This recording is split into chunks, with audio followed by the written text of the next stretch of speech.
calculations, and I think this from here on the video can go back to the usual length. I don't need to do a 4-hour stuff. Back to the story. Stasi headquarters, Frankfurt, Romy's office.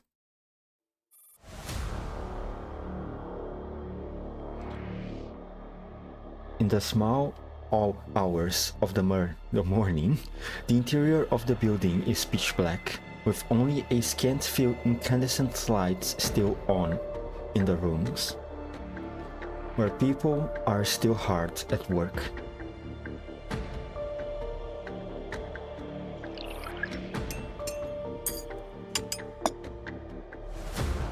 Under one such light, a fatigued Romy pours herself an iced coffee. Finn, let's call it a day. Go home now. I will need you to come in early tomorrow morning. Alright. Should I get a midnight super delivered to you? Yes, please. Make that too. And send Q in for me. It's already 3:45 a.m. Is Agent Q still here? If she isn't, she can kiss her monthly bonus goodbye. Jesus Christ! Then, she's definitely still here. After collecting all the trash in the office, the assistant quickly makes himself scarce.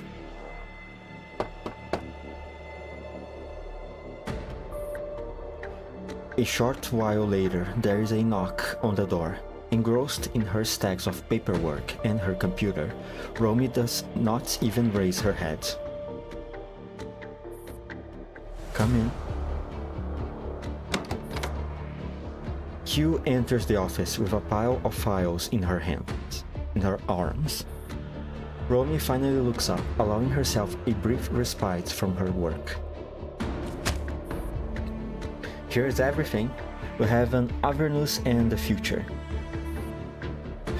To give a brief summary, the Grand Duke was the new Soviet Union's way of expressing their displeasure with Avernus, as well as a warning to the military. But the folks in the military don't seem to give a damn. They were even part of the smuggling ring. Also, after some investigation, it's pretty clear that there are many snitches in the Stasi reporting to another boss. Romy ponders this information. She pulls out a pack of cigarettes from her pocket. The general was supposed to be a cornerstone for keeping the military and the party in check. But now that the cornerstone isn't stable, some people are getting antsy, and sooner or later they will drag the country into a quagmire. Most of them are still sitting on the fence, I suppose. The world won't get destroyed because of a villain. It will be those wavering fence-sitters doing. If the devil's power grows stronger, they will all happily support him and become Satan's accomplices. But the moment Christ walks the earth again, they will all put on their pious faces, as if they've been praying like true believers all along. Oh, then isn't this your chance? Romy sighed. Sometimes I feel like a beast in the Colosseum, always forced to play the fierce and ferocious role. The steps are very steep and narrow. If you don't keep climbing, you will fall and break all your bones. And the ones climbing in your wake will also meet their end. Even if you want to catch a break, the ones below won't allow it. Yeah, but the general failed to understand this, and that's why he literally gave certain things away on a silver platter. He has no idea how much terror his leniency and indecisiveness have caused us. So, are you ready? Romy lights a cigarette and takes a long, hard drag. Smoke coils out from the corner of her lips. Of course, I will not allow myself to fail. She glances up at Q and taps at her own heart with her right index finger. At the very least, you must take complete control of the white zone. You did very well dealing with the new Soviet Union. Our hands are wiped clean. You don't have to worry about that at all. The matter with Samantha Shaw is slowly going in the direction we predicted. We've already prepared her file. I want all the guards in the white zone to be our people by the end of the year. Can you manage that?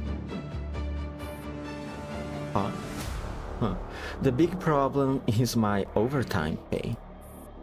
I've worked hard too many extra hours this week, boss. Once things quiet down, I will give you a holiday. It's been a year, boss. I've been hearing this promise since my time in Moscow. That just goes to show how long you've been working for the Stasi and how experienced you are.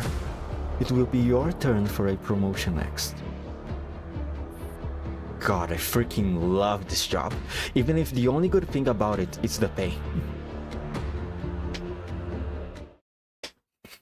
Well, I'm glad you like this job. For me, it sounds awful. Regular staff entrance, white zone, Frankfurt.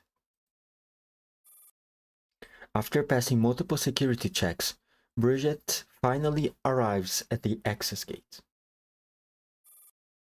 The sheer amount of bureaucracy and the variety of procedures she has to go through is getting irritating even for a doll like her.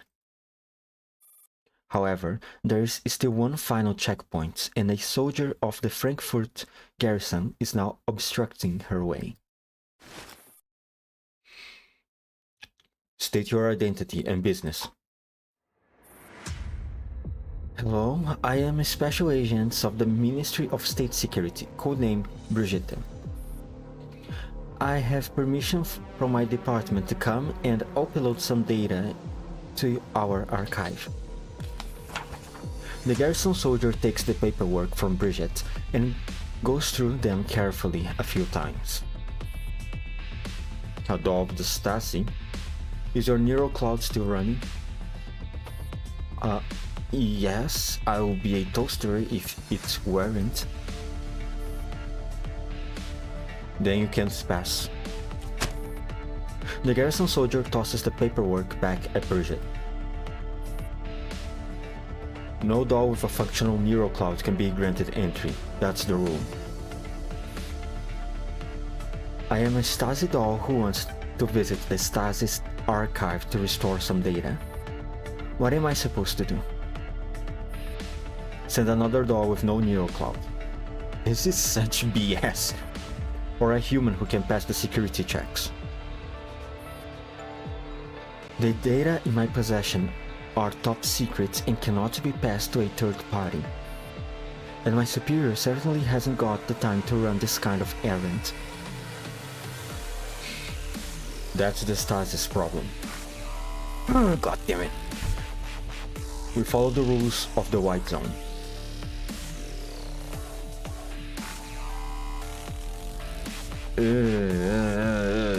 How troublesome. Bridge has no choice but to call Jay, but she just can't get through.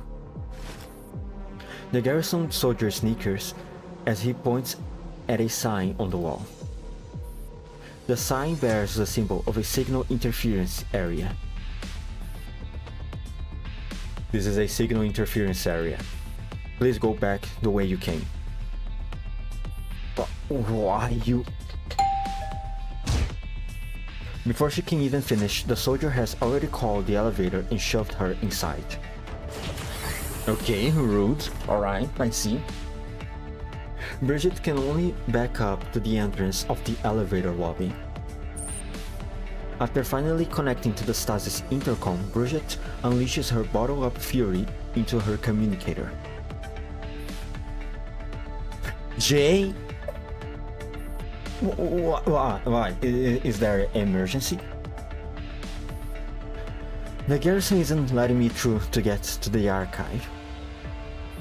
Huh? But the request has been approved. What's their reason? The guy said according to the rules, dolls with a functional neurocloud like me aren't permitted entry. He said to send a doll with no neurocloud or a human who can pass the security checks. What kind of rule is that? I never heard of such nonsense. They are deliberately trying to trip us up. So, what am I supposed to do? Give me 15 minutes, I'll be right there. 15 minutes? Why do you have to take so long? What are you doing? Stop asking questions. You didn't get pulled over by the traffic police, did you? Shut up. 15 minutes. Jay hangs up. After spending some time to psych herself up, Bridget returns to the elevator with a smile. A garrison soldier walks past Bridget with a smiling doll in tow. Thomas, is it your shift again? The 2nd Guards Regiment will join the shift rotation starting tomorrow. The Major General's orderly has asked me to come and fetch something, so please let me pass. Carry on. Bridget plants herself in front of the gates, the smile she is forcing looking incredibly stiff. Hold on, the doll he has within has a neurocloud. Why can't she go through? This is a military medical doll. No security checks or paperwork for her. She's even still connected to her intranet. Are your rules a joke? As far as I know, the intranet falls under the stasis jurisdiction, doesn't it? You have no right to question our rules. But your rules are utterly inconsistent. If you have any misgivings about the rules, please take it up to your own director. Why do the rules only apply to me but not that doll? This is unacceptable. If you don't let me go through, you can't let her through either. The garrison soldier named Thomas frowns. He decides to ignore Bridget entirely and opens the garrison's special entrance for the so-called military medical doll. Laura, just get in. Yes, sir.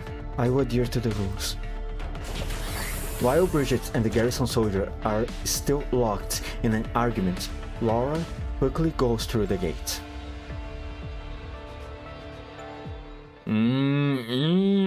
I don't know, something's fishy here. AK-15 watches over the doll frame in front of her in silence, while also monitoring her surroundings.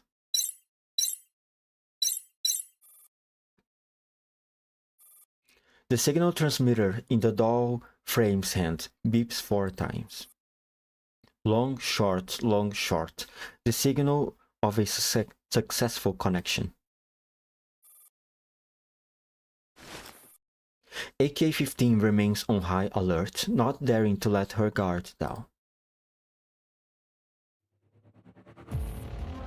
Following the garrison soldier's instruction, Laura enters the white zone through the special entrance, successfully bypassing the security checks that she should have undergone. Once she's in, the smile she was wearing vanishes. How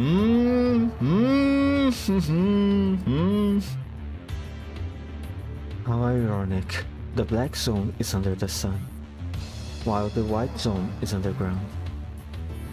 When she reaches the fork, instead of heading towards the garrison's camp, she makes for the Stasi's secret archive. After walking through the spacious foyer, the doll arrives at the fourth door on the left wall. The door is unmarked. She activates the ID verification system on the wall. Please confirm your identity. Alright. The doll wastes no time in hacking the verification system without disturbing the peace and quiet. Paradius and the Stasi are much more closely connected than expected. Even the verification systems are compatible. Verified. The 60-centimeter thick alloy door opens, granting her access. After entering through the door, she takes a left turn and finds herself looking down a dark and seemingly endless corridor. The space seems to be constructed using some kind of a special material that makes it impossible for a regular doll's electronic eyes to fully discern the corridor in the dark. She takes a tentative step forward. The energy-saving fluorescent lamp overhead comes on silently, illuminating an area of about 1 meter ahead. On the floor, a white strip that is 5 centimeters wide glows faintly as it reflects the light from above, showing her the way like a lane divider on a motorway. The entire corridor seems to be coated in light-absorbing material. As the doll walks down the corridor, her footsteps echoing through the space. The lights comes on and go out one after another, illuminating her way forwards while plunging the space behind her back into darkness. She notices that there are metal doors every few meters on both sides of the corridor, but she makes no attempts to try their door handles. She just keeps going forward while keeping her eyes on the memory card in her hand, until its light changes from blue to white. Visual and sensory interference. And the destination? Oh my god, sorry, I clicked it too fast. Visual and sensory interference and a destination that can only be found with a humming beacon. But she finds herself facing a metal wall instead of a door.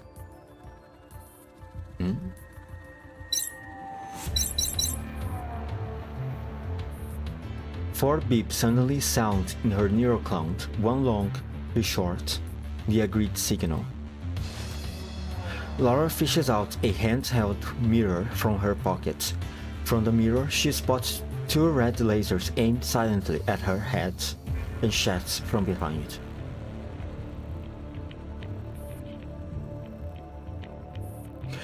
She does a double take in this corridor with its smooth metal walls. There is no cover whatsoever. Most importantly, the corridor must be defended by countless hidden mechanisms. One careless move and she will unmistakably be shot to pieces.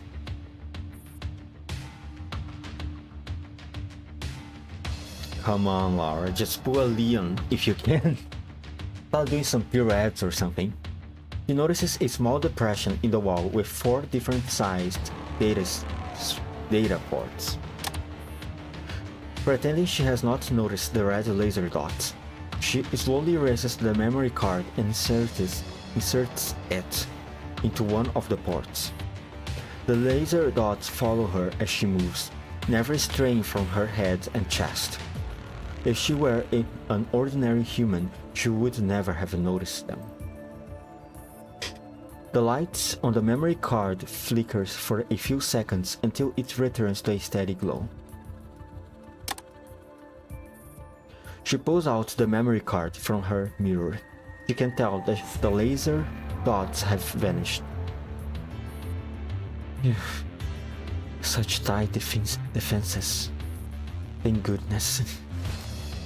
She backs off a couple of steps and produces a second memory card from her pocket. She retraces her steps back to the entrance. This time, she goes right and down an identical-looking corridor. After walking about a dozen meters, she comes to a stop at an alloy door. Unlike last time, there is a guard standing in front of the door, waiting silently in the dark. I am here to extract the file pertaining to mission NUSSRB 764389231276449. The guard's electronic eye flashes red. After verifying the memory card, the alloy door slides open.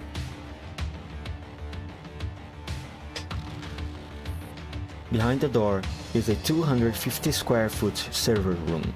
Groups of servers are enclosed in glass cabinets, humming softly, their work lights flashing.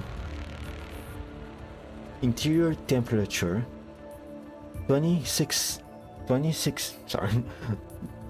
24 Celsius. Humidity 45%. All in all, a comfortable environment. So data is stored and accessed in different locations. She walks up to the operation area and inserts the memory card with a red light into the slot. The server room is pretty unremarkable though. Before she can even finish the thought, whoosh, the entire room is suddenly engulfed in a blinding white light. Ah, my eyes. No, the real physical space has simply been replaced with a special digital space. Let's see what information I can extract. She waves a hand to summon the command interface and punches in a few lines of code. Several windows with scrolling data appear, then disappear just as promptly. She inputs the authorization code in the final interface, then presses send. Countless streams of information pour out, and in the torrent of zeros and ones, he catches sight of the servers composed of data. This data pattern is pretty much identical to Paradios. Don't tell me Arvinus was the provider of the Stasi intel network. Judging by the German government's credibility, they may have been colliding with each other for quite a while. She mutters to herself as she studies the memory card, now in digital form. Now, will I find what I am after? She quickly inputs a name, Samantha Shaw. A document with over 100 pages appear before her eyes. She is about to make a copy, but then she pauses. She scrolls through the document, rapidly reading all the information, then closes the interface.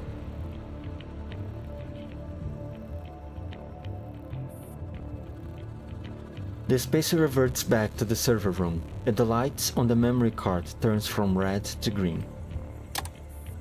She ejects it from the slot. Mission accomplished. She walks lightly towards the door and prepares to leave.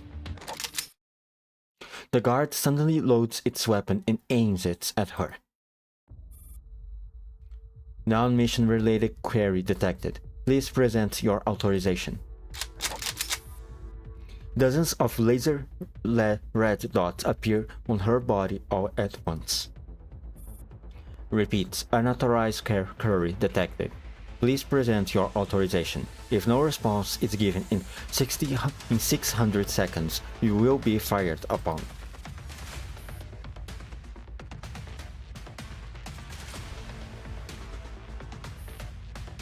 I demand an explanation. Why am I, a doll working for the Stasi, being treated differently than a military doll? It's our rules. The two of you have different clearances levels. We are all following the same set of regulations. I believe you are deliberately making things difficult for me. If you have any objections, you should report them to your superiors instead of arguing with me here. Please leave, or I will have to request assistance from my other colleagues. Oh boy. The sudden alarm interrupts the argument. Bridget watches as the blood drains from the soldier's face. Following a series of rapid footsteps, Jay finally arrives at the scene. That Schweib. The traffic police are so not understanding. Oh, so he was having problems with traffic. Awesome, Jay. Awesome. A good driver as always. Bridget, what's the deal with the alarm? I don't know. After answering the emergency call, the garrison soldier gives Jade and Bridget a somber look. Someone triggered the alarm inside the archive of the Ministry of State Security. Come with me. Huh? Which archive? Could you repeat that? The Stasis archive. Well, we have some explaining to do now, Mr. Soldier. By the time the garrison troops arrive, the medical doll named Laura has already crashed and is unresponsive. Doll info? Laura, military medical doll, 7th Battalion of the Garrison Regiment. Laura? Jay beckons for Bridget, who has drawn her weapon to approach slowly. Clatter. The doll topples right over. Bridget, stay where you are and keep up a look. And keep a lookout. You go up and take a closer look.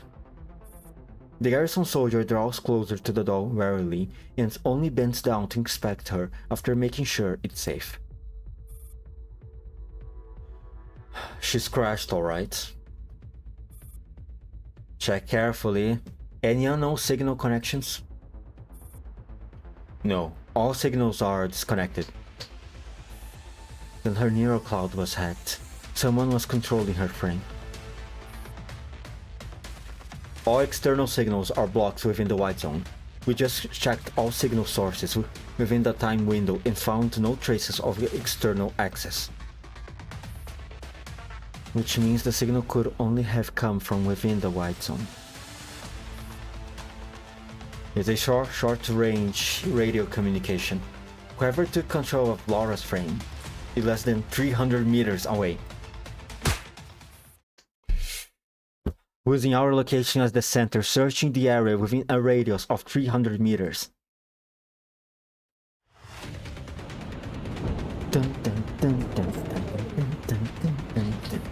Standing in the square just outside the office building, AN-94 looks at the towering quarantine wall in the distance. 12. How are things on your end? 15 is guarding your frame, but your location is still very dangerous. I found Shaw's file, but armed forces in the area are gathering rapidly. I will come and give you some backup. Alright.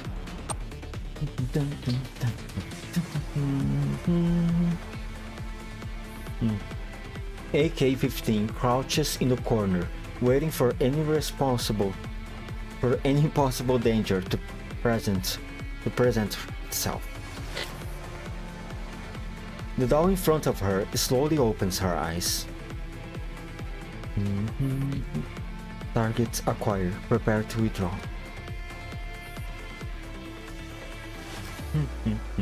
AK-15 rises to her full height in silence. She is always ready for battle.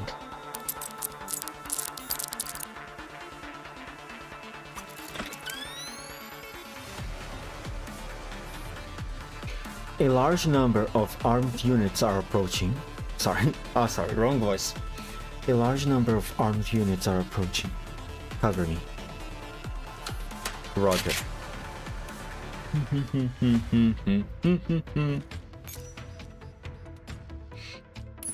Okay, so it was Stingify, the ones there. Thank God, I was suspecting it was Paradeus. Thankfully that was not the case. Okay, so what do I have here?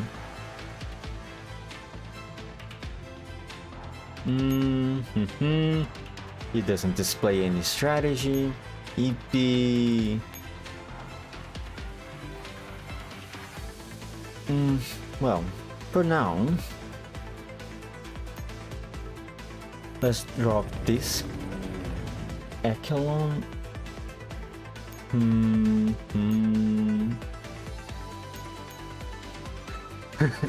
Let's bring a tank to the battle. Can I? Oh, I can. Okay, alright. Yeah, let's bring the tank then.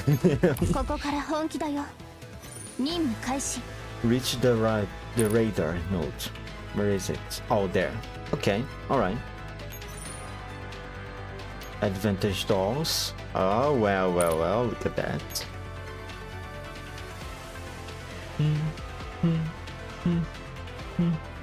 All I need to do is reach the radar. Sounds pretty easy to me, not gonna lie. So, oh yeah, I cannot switch with. Okay, I forgot about this little detail.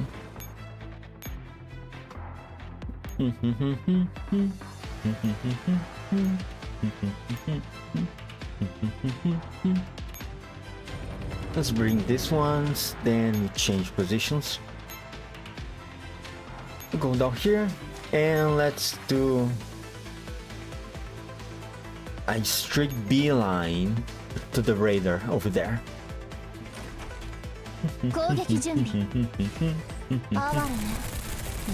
Oh, they're quite tanky.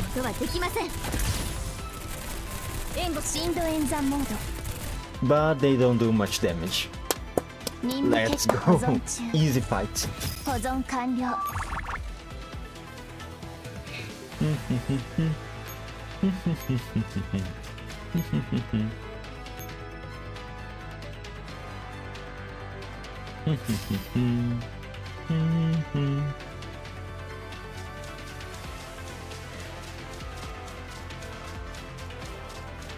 Okay. They possibly cannot fight against a tank, can they?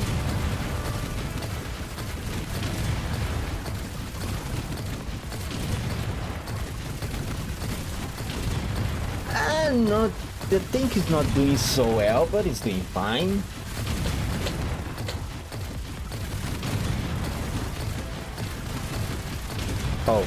Oh, can you please kill these guys faster? Please? Thank you.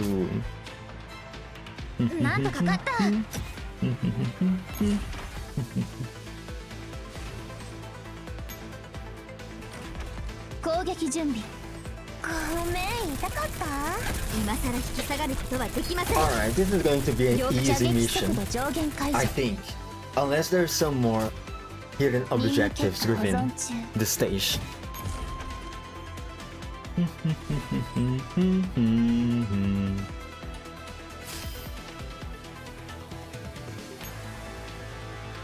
Just go straight to it.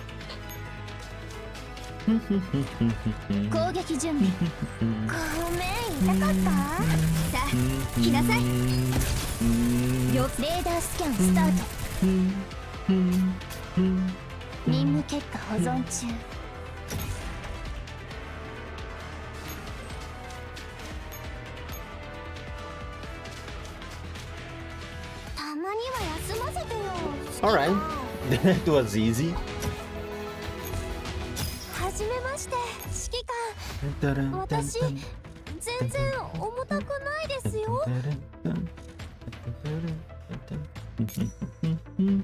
Another short intermission.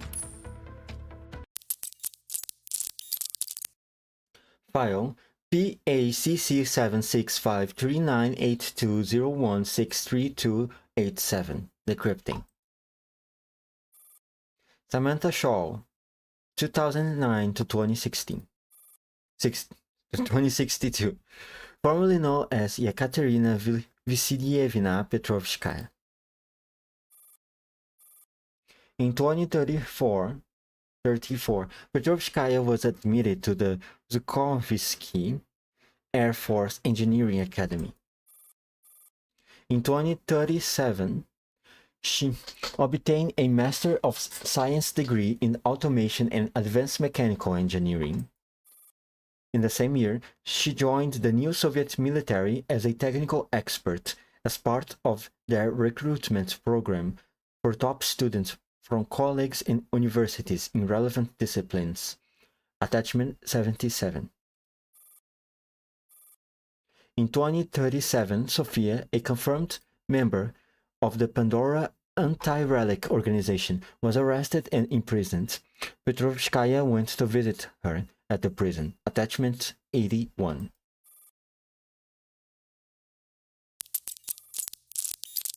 Decrypting Attachment 77.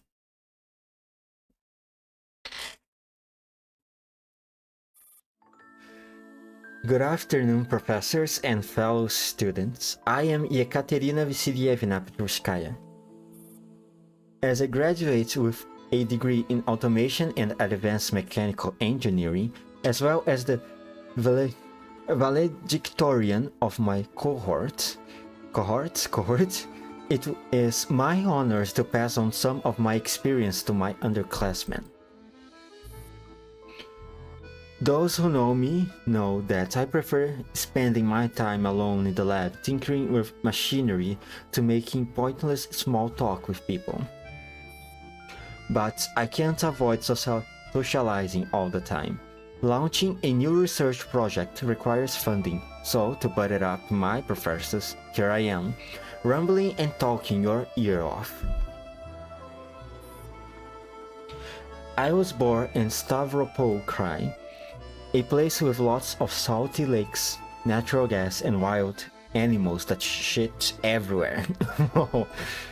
Sounds wonderful, Yekaterina. But that did not dampen my love for aircraft. I played with paper planes when I was little, and when I grew up, I wanted to play with real planes. Teachers giving career advice when we are in school are always talking about our prospects, our talents, our dreams. That's all a load of bull to me.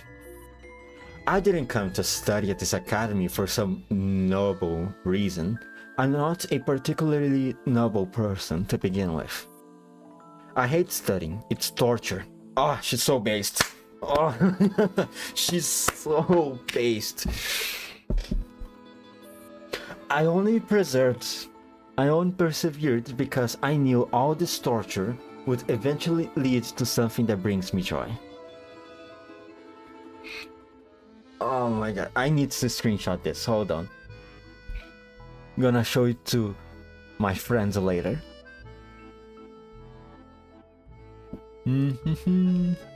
There we go. I can't imagine myself cooking for people in some hotel kitchen, that's for sure. Speaking of which, there is a clear upside to being in my department. The building is the closest to the cafeteria, so we are always first to get to the food after class. Decrypting Attachment 81.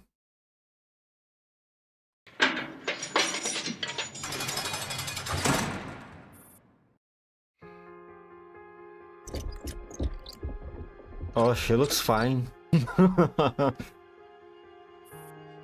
Don't give me that long face, I'm not dead yet.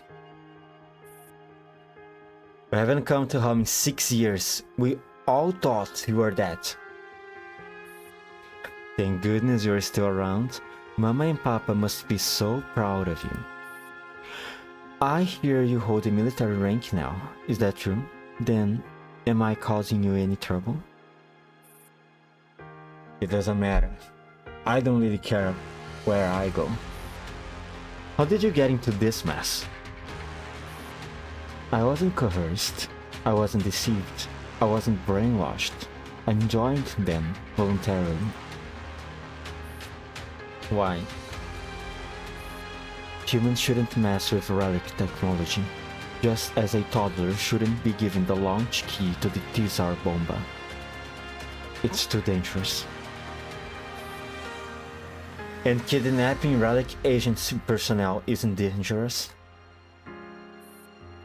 We have no other choice. Relic agency?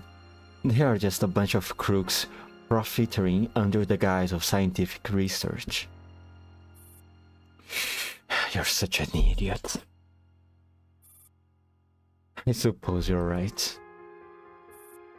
The relic agents won't abandon their research on the relics just because they lost a few people. I know.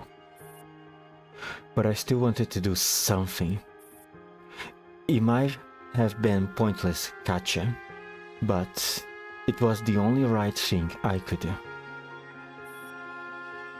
That's why you're an idiot. Just wait, I'll show you the right way to go about it. Katya, what? Ma'am, your visiting time is up. Please take your leave. What are you planning to do? You wait and see. I will prove to the world that we don't even need relic technology. Oh. Alright, Katerina. Whatever you say. Denying the power of gods, I see. Now, back to the main story. Meeting room, Stasi headquarters, Frankfurt. Standing by the window, Jay peers into the distant night sky. His anxiety is making him babble. Oh yeah, he looks he looks wonderful. Anyway, that's basically what happened. They wouldn't let us take the doll with us. I understand. I will send Q to take care of the matter. Right. After hanging up, Jay can't help but wonder how he got himself into this mess. It's just one wonderful facial expression after the other. I have to screenshot this one too. I'm sorry. Hey, there we go. I knew I should never have come to Frankfurt. I am a secret agent. I graduated from my gymnasium in Eberswald. At the top 3 of my class, I had to pass more than 30 rounds of practical and psychological assessments to get here. But here I am, dealing with Aussie politics every day. I chose this line of work precisely because I didn't want a desk job. Now even Shadowless has a more interesting job than I do. I'll be better check the balance of my savings account when I get home. I wonder how much I have made in interest. Or could I borrow some money from Kay and make him run for it? Hanging there, Jay. Hanging there, my guy. The monk knocks on the door of the meeting room and comes in without waiting for an answer. Jay knows who it is without having to look. There you are, finally. Go on, tell me how you messed up this time. I really do anything. Maybe not doing anything is how you messed up. Are you trying to start a fight? Fine, let's get down to business. But just so you know, the boss is seriously angry this time. Bridget was tasked with delivering some information to the archive in the White Zone. She got all the paperwork and arrived at the regular staff entrance at a permissible time. That sounds fine so far. But the garrison soldier on duty refused to let Bridget through, on the grounds that dolls with a neurocloud are not allowed entry. What happened then? Bridget starts arguing with him. During the arguments, the soldier even let a medical doll without running any security checks or looking through her paperwork. And Bridget was right there. Are there any records of this? Sure, you'll just have to check Bridget's neurologs. I arrived shortly after that. As soon as I got there, the alarm sounded. Did you trigger it? Of course not! Since we had no idea what was happening, we both stayed where we were. Hold on. Don't tell me the alarm originated from our top secret archive. Yes.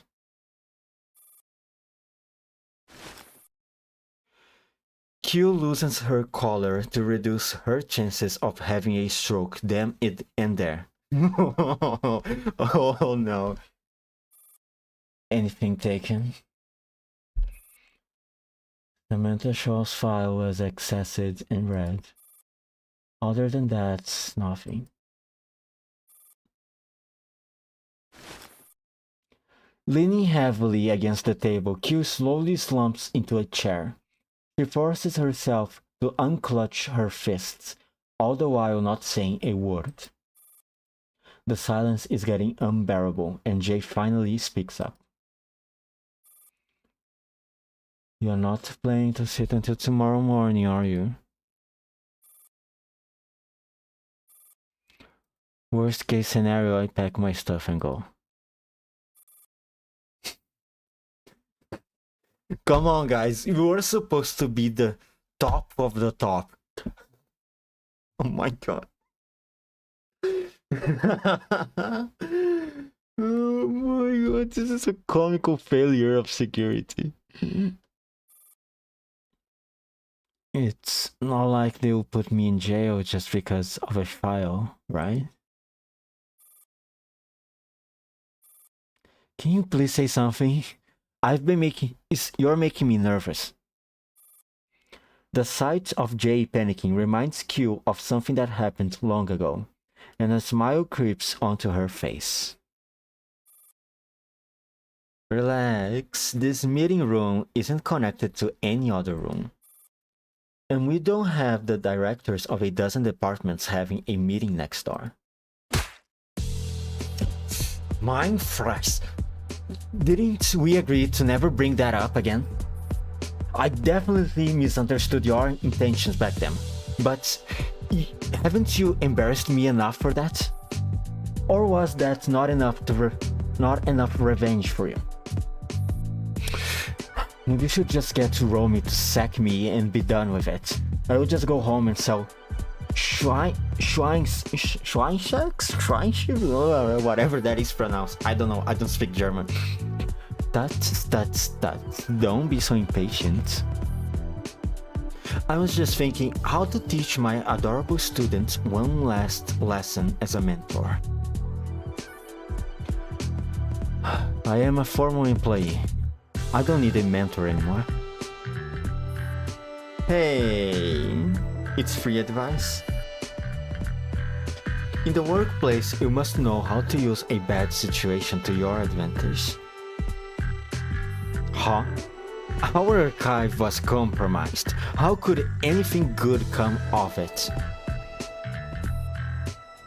First of all, not only did the garrison make things difficult for a rule-abiding Stasi agent, they also arbitrarily let an uninspected doll into the Stasi's top-secret archive. Right. There aren't any access records in the Wide Zone network. I suspect it's short-range radio communication. Secondly, Since the perpetrator couldn't do anything about our signal interference, they had to resort to hacking the archive's security system via short-range radio signal control. But the garrison couldn't... Stop moving! Okay. But the garrison couldn't capture the perpetrator even though they were operating close by, resulting in severe losses for the Stasi. We were also involved in the subsequent manhunt. Finally, I will submit a list of the losses we've suffered to Herr Hoffman. Bridget's neural cloud was damaged.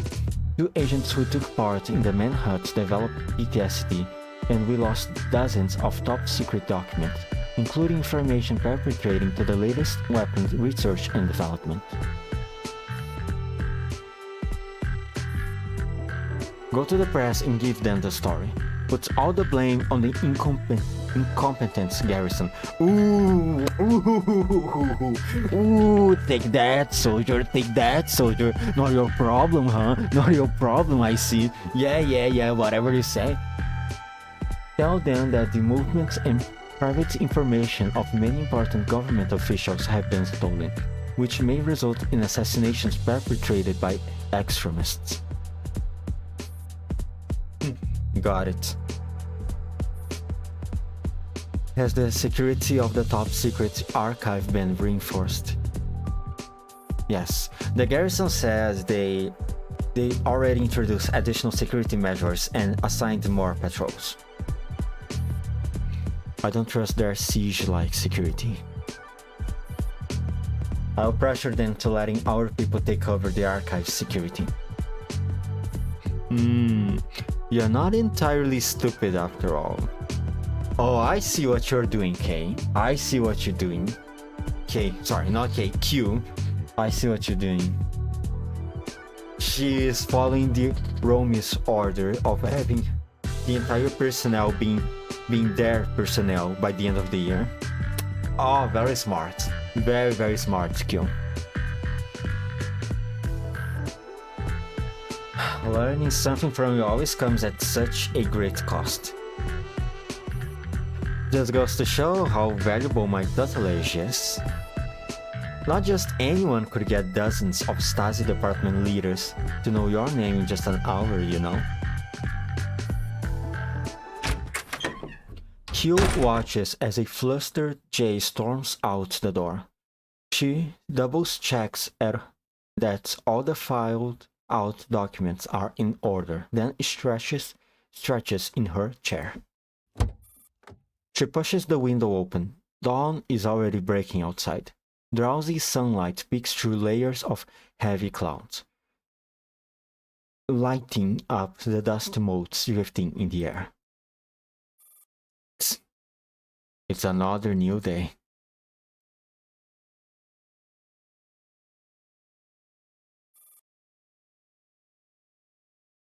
Kaiserdom St. Bartholomew's, Frankfurt District, Frankfurt. The high vaulted ceiling supported by pillars of red bricks is lit up only by the soft candlelight of a chandelier. A priest is conversing with some churchgoers in a hushed tone. AK-12 melts into the shadows and slips quietly into the last row of seats. There's no way she will not catch anyone's attention. Especially with that appearance. You've circled around all potential threats. No one is following you.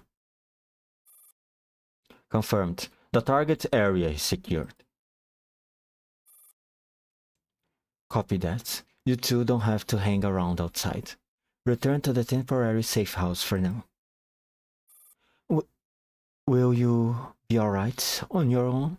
You're very eye-catching. Exactly. Isn't pressed for time, or maybe she's intrigued by the expression on the traveler's face.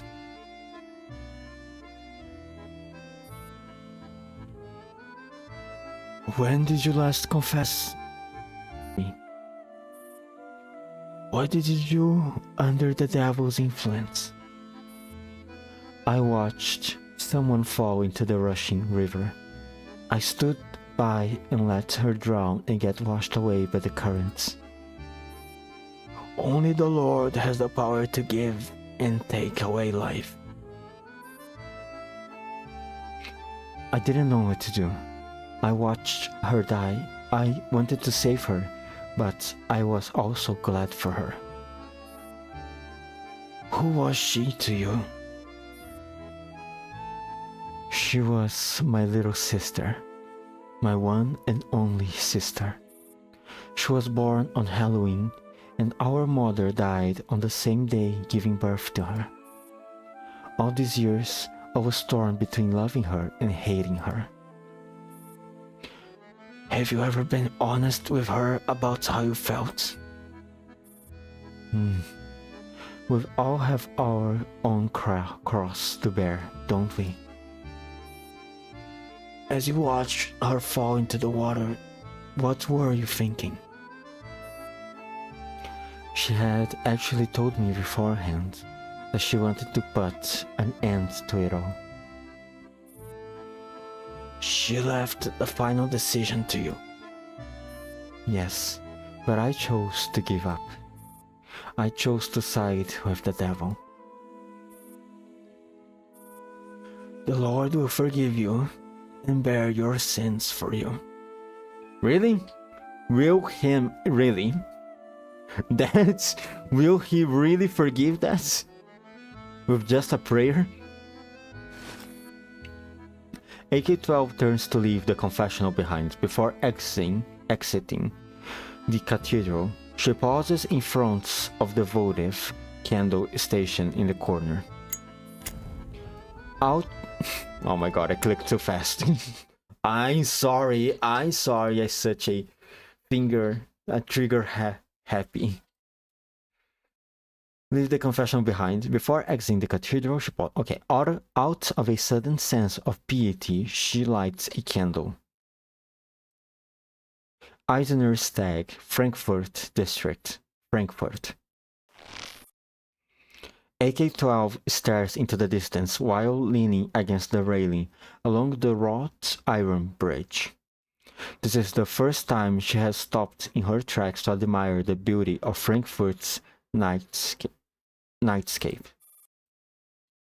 She really should be heading back to the safe house. After all, walking in the streets of Frankfurt in a frame that even herself finds repulsive could easily cause civilians to panic. But snow is falling heavily on the surface of the main. It is such an arresting sight that she just has to stop and take it all in. Phew. She lets out a soft exhale, which sends several snowflakes carrying. The last time she got to admire the snow so leisurely was probably the Halloween that seemed so very long ago.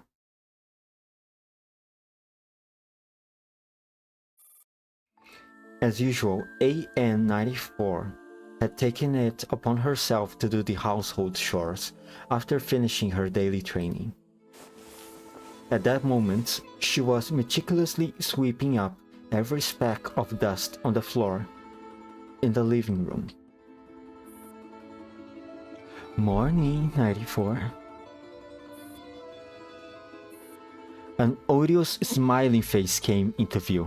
AN-94 did her best to ignore the doll, but she haunted her like a ghost and would not leave her alone. Good morning.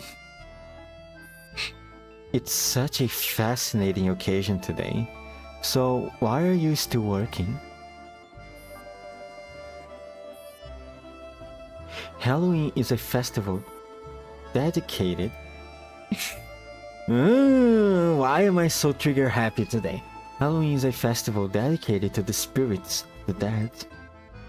Humans dress up as ghosts so that real ghosts can roam in the earth more freely. AN-94 continued to ignore RPK-16. She glanced at her other two teammates. Those two dolls were why she had to keep cleaning the house. RPK-16 slowly circled around AK-12 and AK-15, suddenly coming to a stop behind the latter. Say, do ghosts actually exist? If they do, what are they like? Not a clue. Are you really so bored? I am. So to alleviate my boredom, why don't we play a game? A game of Find the Ghost. No thanks. Shaw has prepared new accessories for you. The list is with me. Look.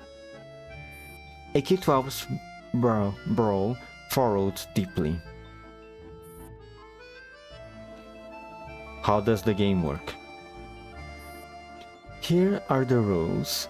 One among the four of us is a ghost who doesn't share the same objective as the rest of us. We have to find this ghost. How do we do that? We will each receive a word. When it's your turn, give a specific description of the word without actually stating the word. The word received by the ghost is different from the word received by the humans. If you're the ghost, you must try to remain hidden to the very end. If you're human, your objective is to work with your friends to catch the ghost. The dolls checked their cons and found that they had each been sent a word. Where did the words come from? Did you choose them? I don't know what they are either. They are just two random words found within 15's neural count. She has the smallest neural count capacity among us, after all. 16, watch your tongue. Now, let the game begin. Let's start with you, 94. Me? This is a human. 15. A woman. You guys need to be a bit more specific than that. A brilliant woman. Your turn, 12.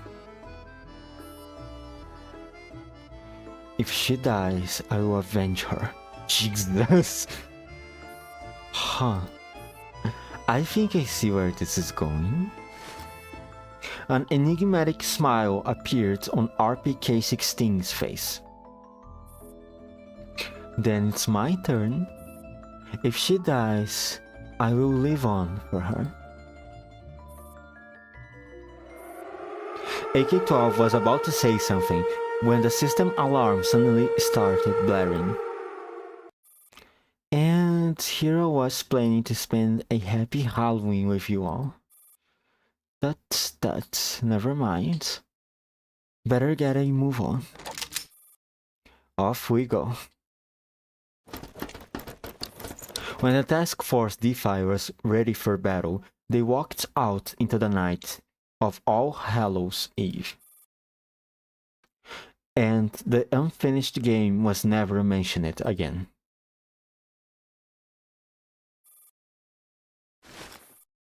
AK-12 redirects her gaze from the drifting snowflakes to the flickering street light. Her thoughts are interrupted by the urgent sound of her communicator. Oh, AR-18, good to see you again. Hello, AK-12. We have received the information about Shaw. Good. Are you still outside the city? Yes. We've run into some problem with our clearance. We are trying to work something out. Halloween is tomorrow. The plan will go ahead according to schedule. Apart from storing your neural backups, can we give you any other forms of assistance? That won't be necessary. This is personal business of Task Force Decline. Thank you for the thing you had Steven's 520 pass on to me. I wish you the best of luck. Much appreciated. AR-18, I'm curious. What do you think of Hume? I would rather not discuss him with others. Why? To talk about someone in depth, one must first know this person well. But I don't know him at all, nor do I particularly want to. No one was more vehemently opposed to Hume's ideas than Shaw. She had always adhered to a purely mechanical approach, while Hume took another path. The stance of a doll's designer has no bearing on the doll's own stance. Their positions may have been completely at odds with each other, but you and I are now on the same side. Ironic, isn't it? Humans might say it's fate. AK-12 allows herself a small smile. She tilts her face up to the sky, letting the fluttering snowflakes land on her. You now have no guidance from your creator, and you are cut off from the commander. Do you feel lost? I will keep moving forward. What if you are going down a path of destruction? Then I will give my life to fulfill my duty.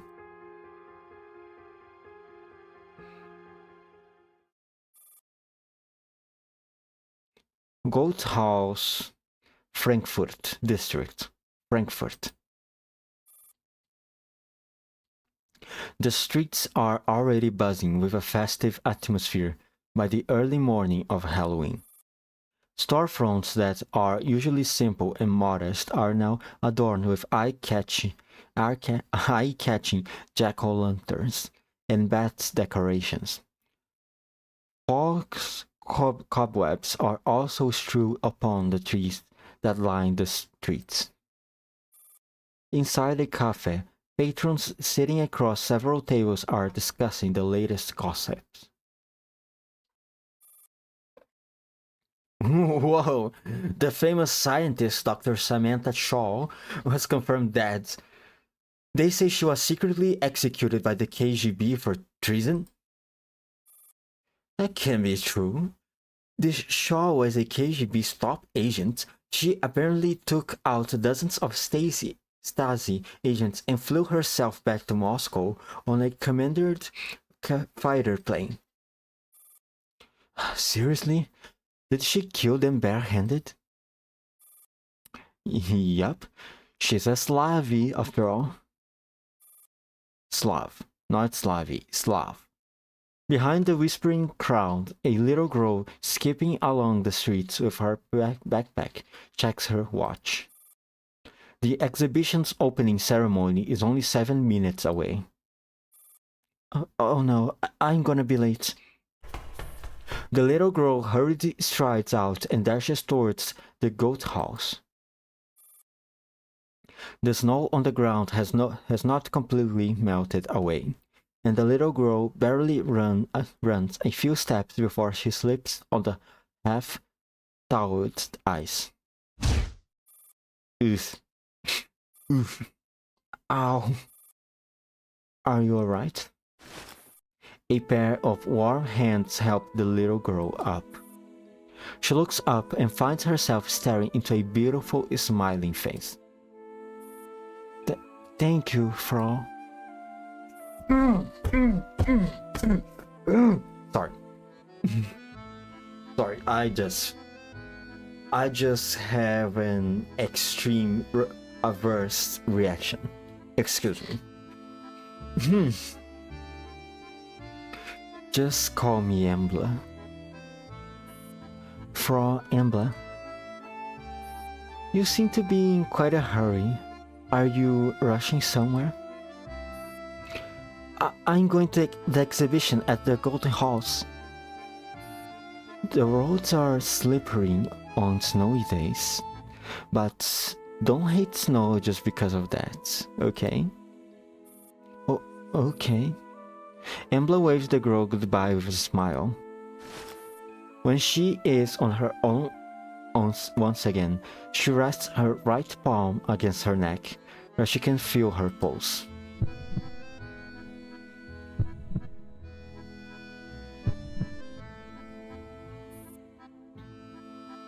Listen, the sound of snowfall is like a heartbeat. Having fun, RPK? Oh, what a lovely face. What a lovely stare. So, how is Paradius doing? Paradius temporary base. Neuron activates a system that has been off for a long time, and the base that has been vacant for days is once again in operation. After confirming the system's status, she turns to address the person behind her matter-of-factly. The channel connecting to the Lake of Cognition has been completely sealed. Before the backup plan puts things right, try to avoid combat.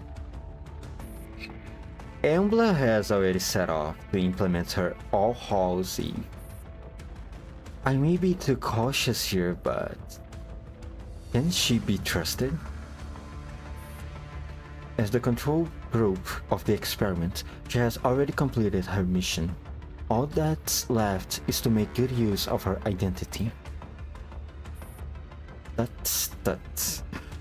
I would love to be a fly on the wall.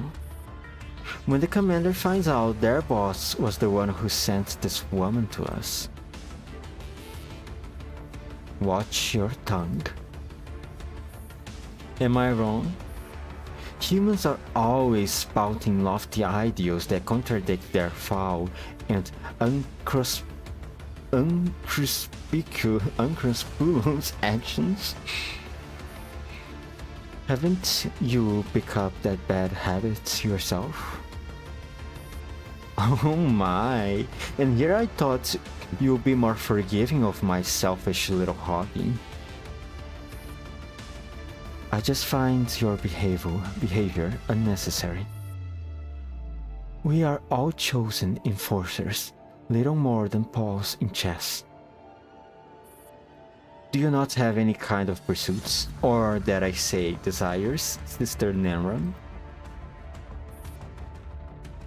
We are not close enough to discuss such things. You're right. Then let's change the subject. Why did Father abandon Avernus? Why do you think he risked his own life to meet the commander in person? He did not abandon Avernus. He simply made it possible for it to land safely in Frankfurt. To have it moved from the black zone to the white zone. As Nitos, we are considered aliens in human society, and Father wishes to change that. I personally prefer that to never change. Okay, you bunch of lunatics. How very ridiculous. We are just as human as they are. That's exactly Father's point. With this operation, we will officially step onto the humans stage. As a second-class citizen? No, perhaps as first-class citizens. Are you sure that the elites will think of us as equals? They don't consider themselves citizens, but gods. You are much harsher than me, Sister Neron. Humans treat each other much more cruelly than we do. Moridon, I don't want that what happened to Greg and Grey to happen again.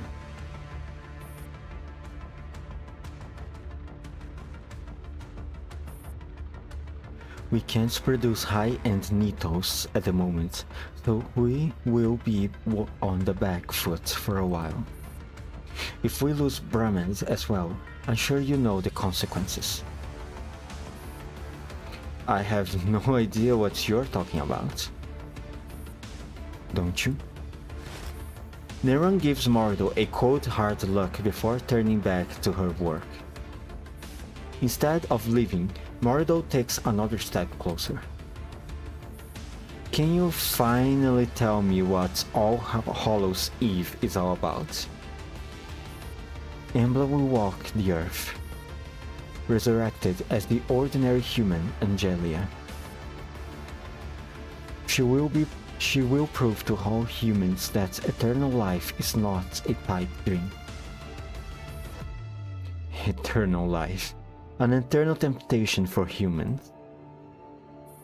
That's what Father wants us to do. To stage a small debut of Paradise technology. What about the cost? Will the humans know the price they will have to pay in exchange for this kind of eternal life? Humans are short-sighted creatures who will happily give up long-term plans for the sake of some immediate benefit. Father's plan is beyond their comprehension, not they need to comprehend it. I see. Morido slowly backs away before turning to leave the hall.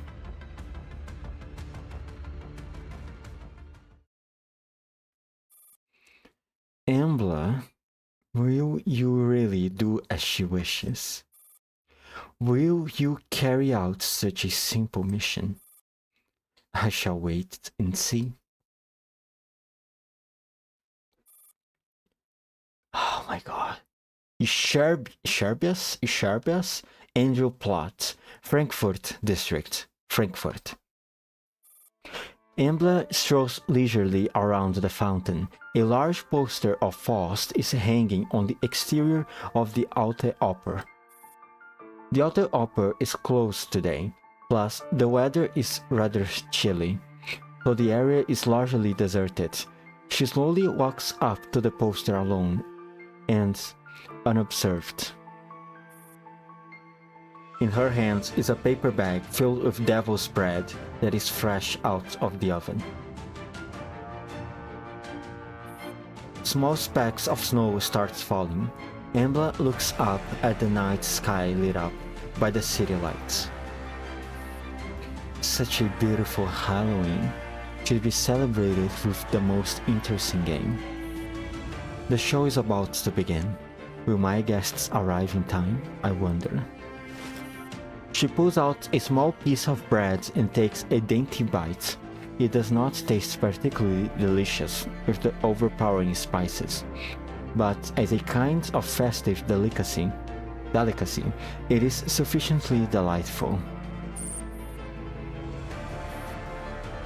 Graf, is our corn maze ready yet? Of course, Sister Embla. All the actors and props are in position. Once you are here, we can kickstart this exhilarating All Hallows Eve. Embla terminates the call. She breathes out a ghostly plume into the frosty air as she studies the sculptures of Pegasus and each of the muses that adorn the rooftop of the building. She enters the Alte Oper from the main entrance and ambles through the vestibule. As early as Shakespeare's time, the story has already been written. How can Faust, a work from hundreds of years ago, maintain its glory across the ages? Every generation has its own stories, and each story has its own adaptations. When man pursues his dream, he becomes a slave to the devil's schemes. But should the taste of fulfillment's light, he will soar to hope's celestial height. Dear audience, please enjoy my new version of Faust on All Hallows Eve.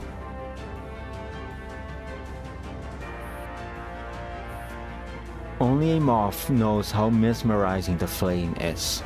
Despite knowing what final fate awaits it, it still hurtles towards its own demise without hesitation.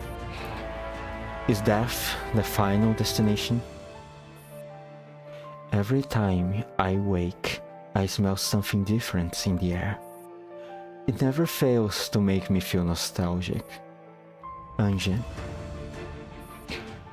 will you save me a spot in the brave new world? Embla flips the light switch. The wall is countess shaped like candelabras start emitting swaying, flickering lights. A strange noise is coming from deep inside the opera house. Under the faint light, she climbs the stairs and comes to the staff room entrance on the second floor.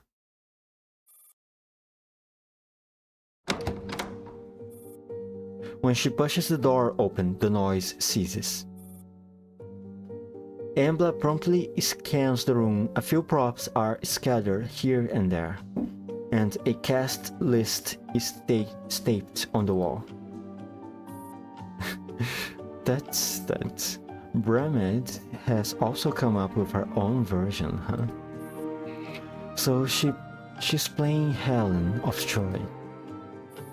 Embla leans forward and studies the cast list with great interest. Bremed seems to be playing the main character, and most of the performance time slots are filled with the name Helen. Unfortunately, the slots are now all marked cancelled.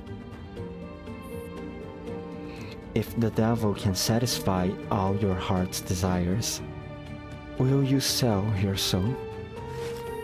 Emily starts humming softly as her fingers brush softly across a copy of the script laid aside.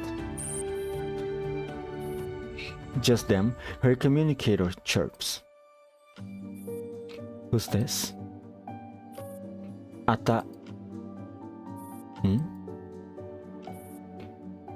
We are under attack. It's Defi. Sister Embla, in the Alter Upper.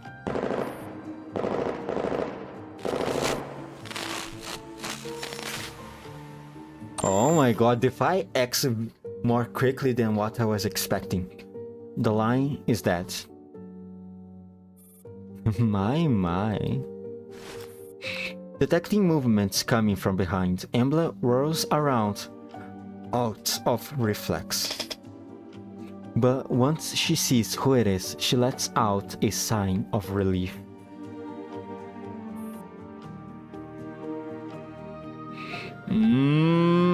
I don't know about those eyes. A black needle strolls casually into the room. Then she turns around and makes to close the door. You're here? Then I gather so is everyone else. AQ12 it is, isn't it? RPK 16. Do you see how this will end for you? The lights go out instantly. Oh my! Embla hears a sharp hiss as something tears through the air. You're not holding back at all. Embla rolls aside in the dark to avoid being hit by the armor-piercing round that has been aimed directly at her. Not giving her any time to react, another string of bullets are already hot on her heels as she dashes into the grubber saw. The gunfire forces Embla onto the exposed stage. The door of the large hall is shut.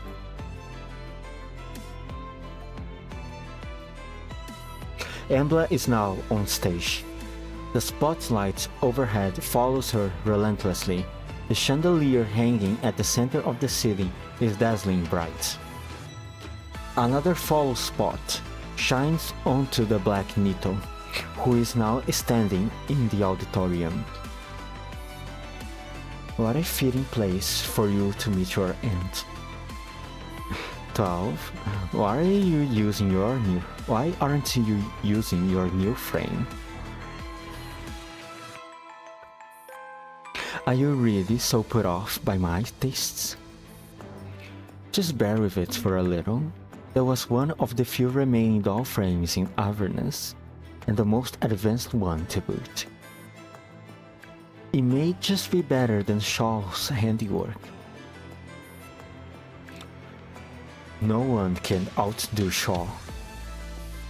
Standing in the beam of light, the Black Nito gazes coldly at Embla like a specter.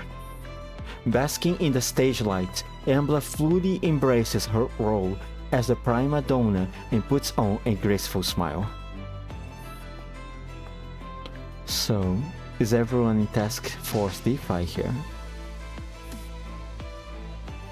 We are getting front row seats to watch you die. We wouldn't miss this for the world. Such a cool line. Hold on, I need to screenshot this one also.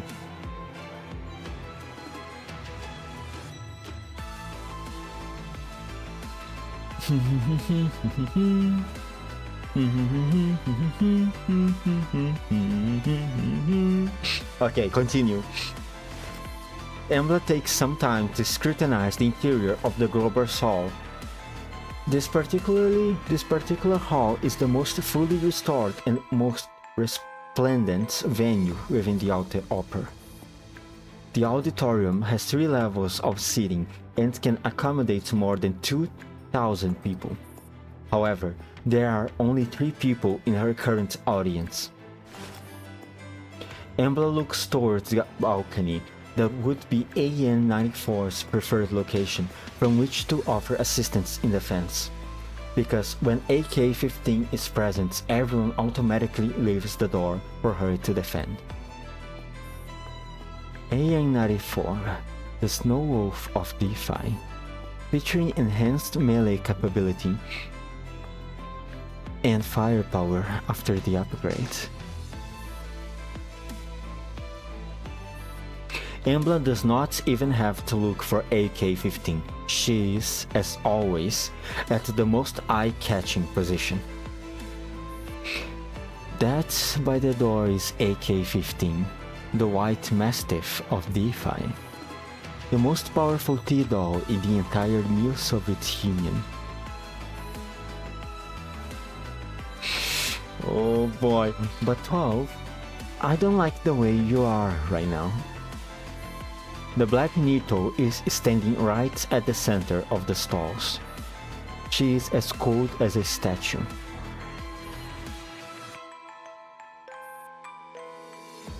I still prefer the frame I chose for you. Under the dazzling chandelier, for the first time in several days, Task Force DeFi is reunited. Please allow me to present a Halloween special program. Faust, adapted by and starring Frau Embla, shall now begin. Act 1, In Search of Faust. Embla claps her hands. Come on out, my Mephistos.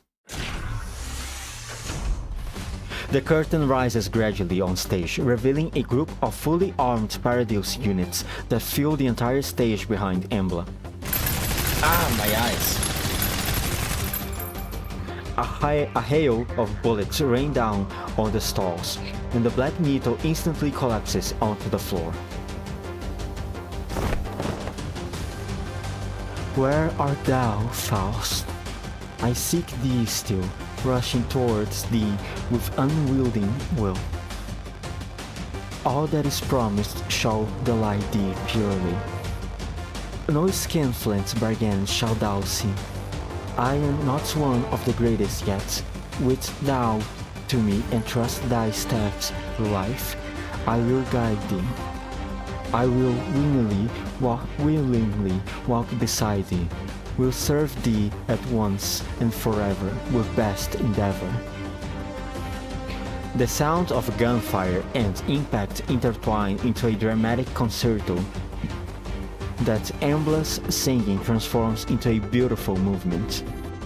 The Paradius unit surge towards the two remaining members of the audience.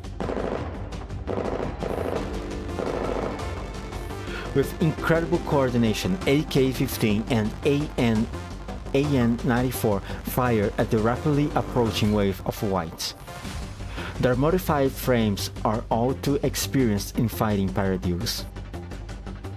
These low-tier Paradius units give them no reason to fear at all in terms of strength and combat skills. The only scrutable wildcard is the being standing on the stage, a woman both familiar and unfamiliar, with unhinged eyes and a rapturous smile. And if thou art satisfied, will a servant's slave with thee abide. Set wings of million curls upon thy hands to raise thee. Wear shoes unerring in heights, the truth betrays thee. Embla watches with an amused smile as the needles surge forth to overpower the two dolls. AK-15 will never falter, so one on the balcony is naturally being targeted as the needles try to break through their defenses.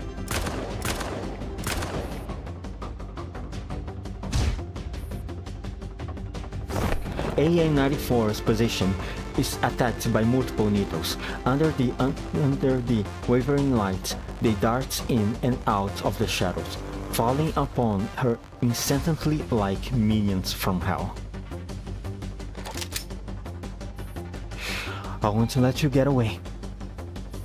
Embla knows the fight well, but so does AN-94. AN-94 knows exactly what Embla is up to. She's trying to locate AK-12, who has vanished out of sight. As long as AK-12 is still around, nobody dares make a move. Don't underestimate me, 16. AN-94 pulls up one of the Paradius units near her and uses it to block the long-range attacks coming from the stage. She reloads quickly. Then she shifts into a different attack mode. If you think of me as the weakest link, I will turn this place into your grave. AN-94 vaults lightly over the railing of the balcony. She is aware that Embla is intimately familiar with the geography of this place, but so is she. In a theater like this, the quickest way to get from the balcony to the stage is not via the stairs in the back, nor it is to clamber over the needle corpses in front of her. It is the chandelier overhead. Are you not going to fight back, RPK? Or are you ready to atone for your sins? AN-94 leaps nimbly up the chandelier and flies towards the woman standing at the center stage like a bullet, ejected from the muzzle of a gun. Things do not go according to plan. A large sight is swung towards AN-94 on the chandelier by a needle lurking on the other side of the ceiling fixture in her blind spot.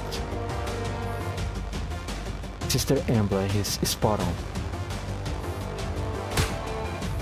Graf lets out a triumphant echo from her hiding place and hits AN-94 in the shoulder while she is airborne.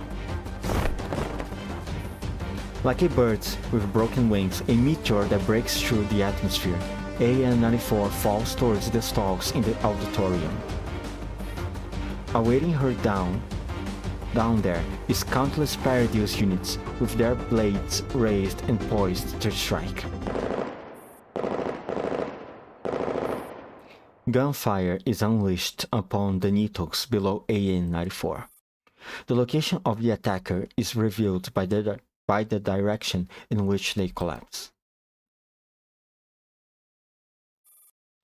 Why on the whole, thou art what thou art, and thou remainest what thou art. Embla finishes her song and smiles with great satisfaction. There you are, 12.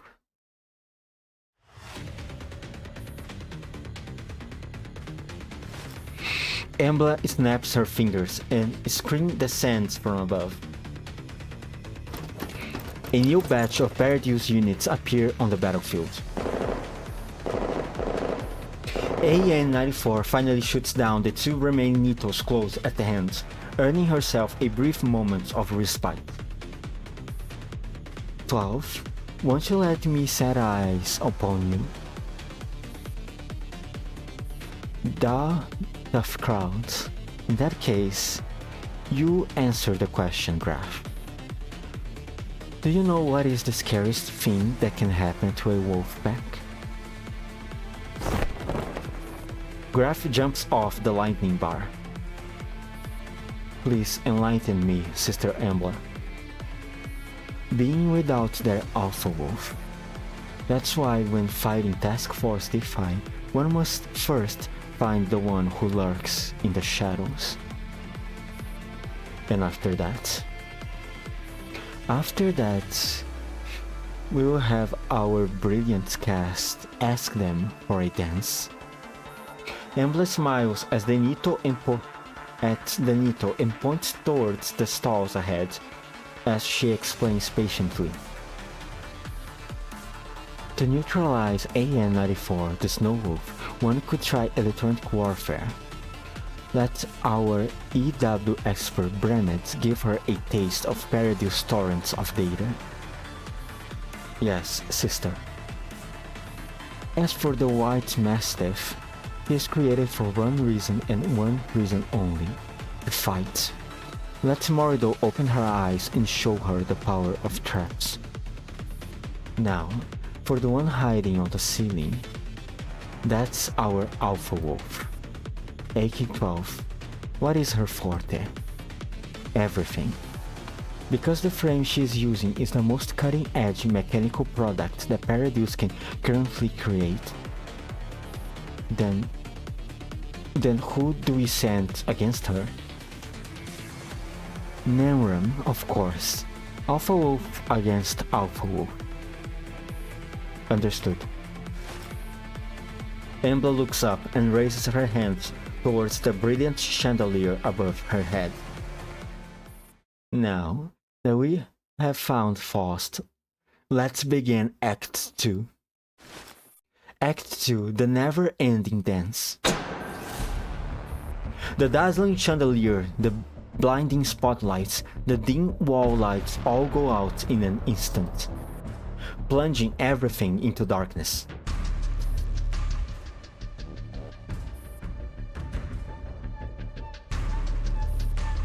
Stay where you are.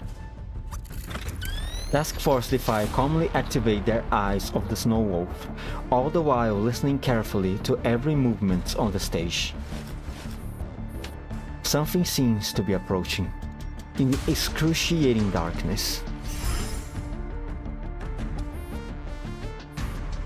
Light instantly rends the darkness and illuminates the resplendent stage.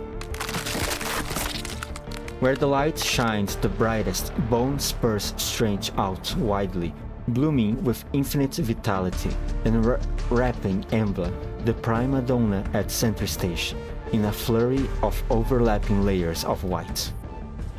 The whites of her long dress lights up the entire stage. The sharp spikes protect in a fractal pattern, and the woman in their midst holds out her arms at the auditorium.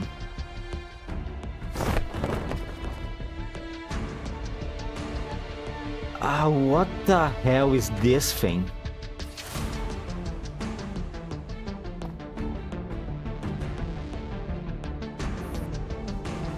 Hello, at last. What the hell is this thing now?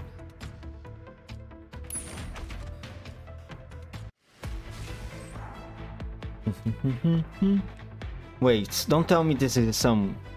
Is this the so-called shriek that I have been hearing off from Reverse Collapse? Is this it? Is this like a prototype version or something? I'm going to deploy a tank here. No, wait. Actually, let me bring some Hawk HOC just in case. Since it is Paradeals we are talking about, it is very possible that they have shields.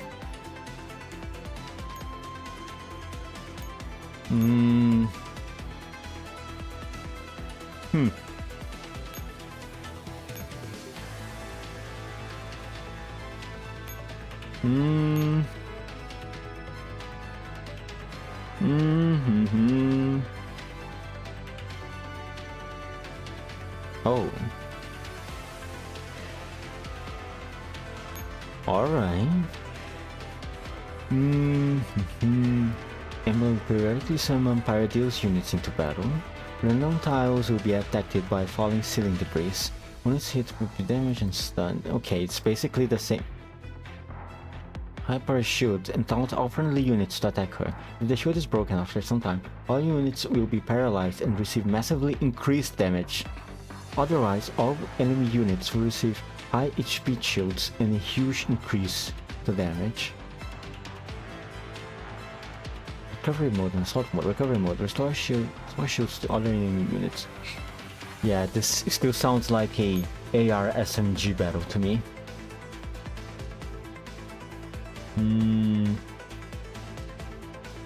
Let's bring my 8th Echelon. Echelon? I think it's Echelon is the correct pronunciation. Enemies in an enhanced state will be very difficult to defeat, so please find a way to dispel their enhancements before engaging them in combat. Alright, noted. Thank you, game. Defeats Embla. Alright, okay. I imagine these are the enhanced enemies. There's a junk pile over there. Control terminal. Well, let's start by establishing a line of supplies.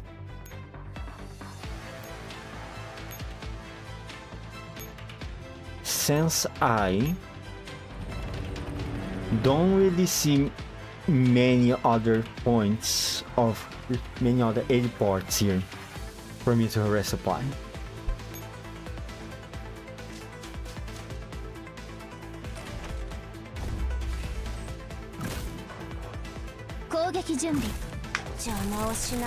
Aha, I was right to bring the Hawk here.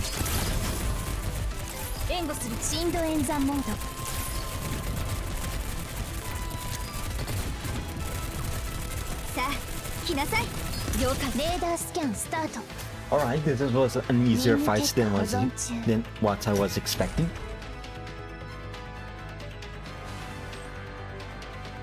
So let's just... I'll wait. Mobility buff. 2 tiles of movements, huh? 1, 2, 3. Let's check the junk pile. Ooh, an explosive. Okay, alright. Stay there for now, would you?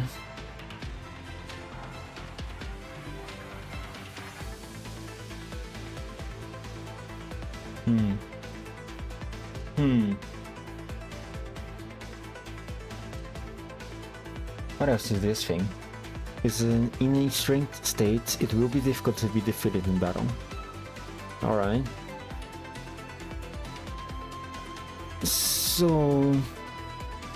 what exactly am I supposed to do here?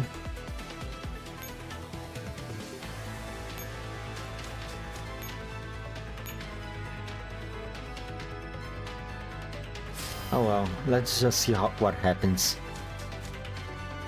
Okay. Alright, 3 movements, yippee, let's go.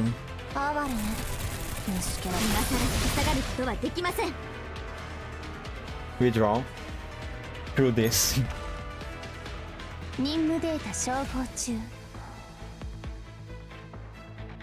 But I think I understand. Am I supposed to use the Goliath to attack the Nito?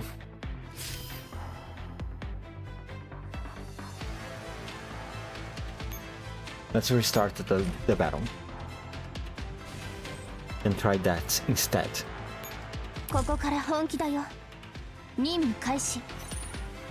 Yeah, I know. Let's see.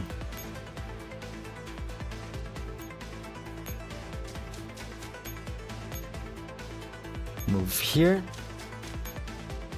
Deploy another echelon, just to be sure. And move there, to the junk pile.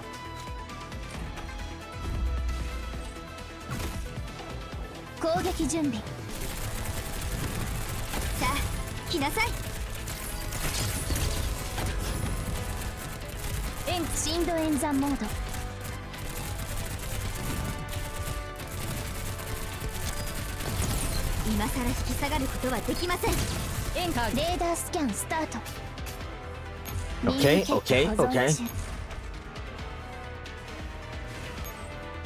Now,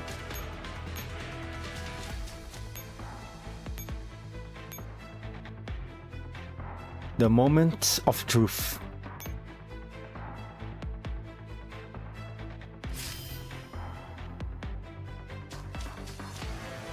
No. God damn it.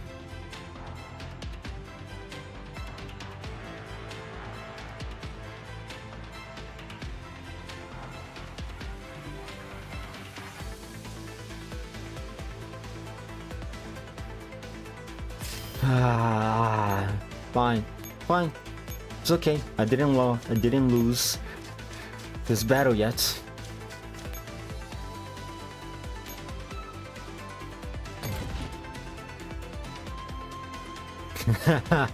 How about that, huh, Graph? Do you like that?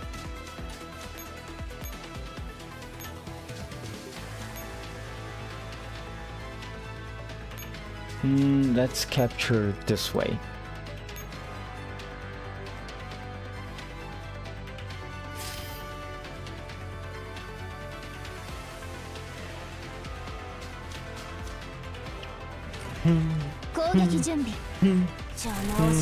This again.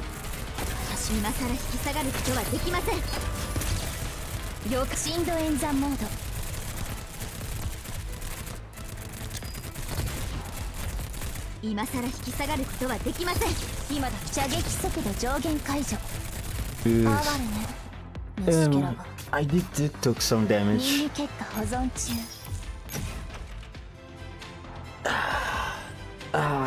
Well, I mean, it is to be expected. I was not having the support of a Hawk.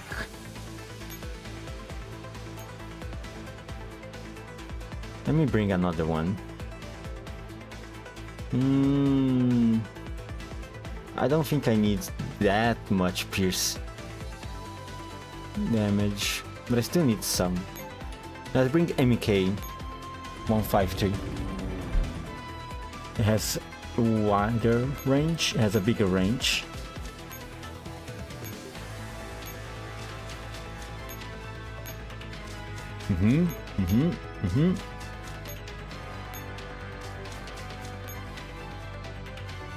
One, two, three, four. 1, 2, 3, 4. Okay.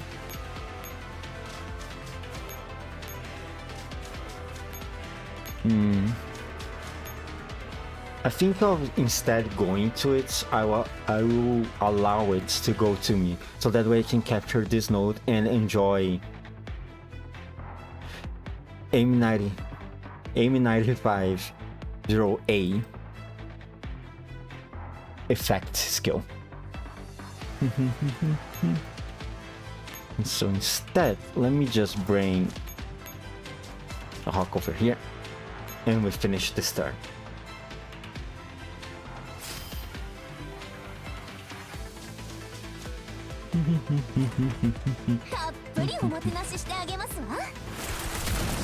Because you see, with her skill, she deploys these spaces here, which slow down the enemy movement. And since all these enemies were melee, that would give me much more time to kill them before they can even reach me.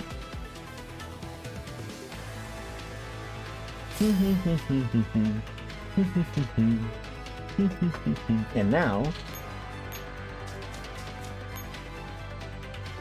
close gate, war gate. Oh, I see. All right. Well. Look who's not enhanced anymore.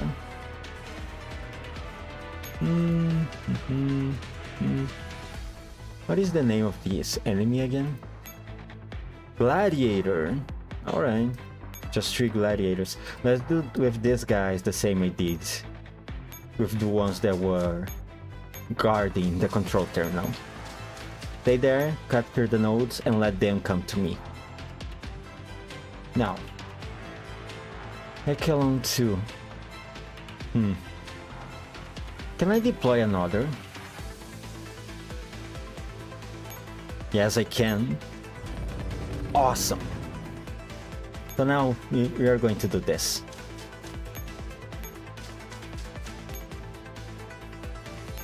Repair, resupply, go back down, go down again, change.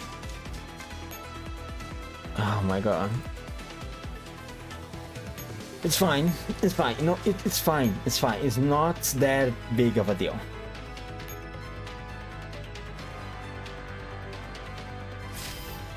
I just lost 1 action point. No big deal. It's okay, it's fine. I misclicked. Oh yeah, look at this.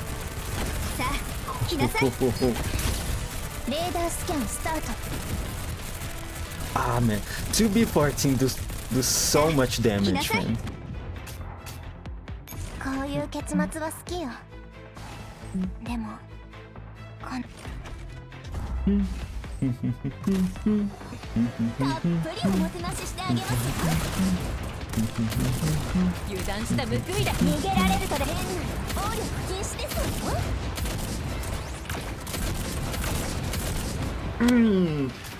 Hell yeah, they didn't even manage to reach me.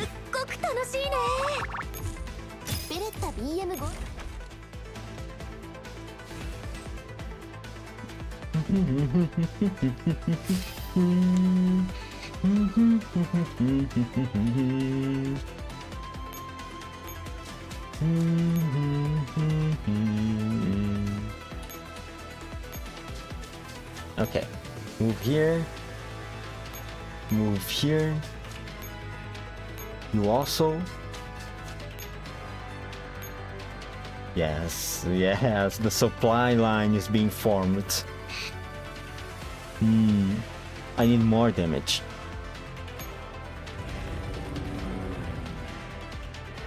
Let me see, who's next?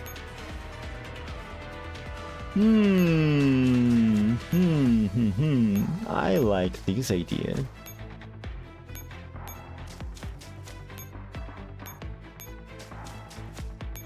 Yup. We sit down and wait. Come on. Come to me. Try it. Oh, you're going to enjoy getting bombarded in the face. Look at that. Boom, boom, boom, boom, boom.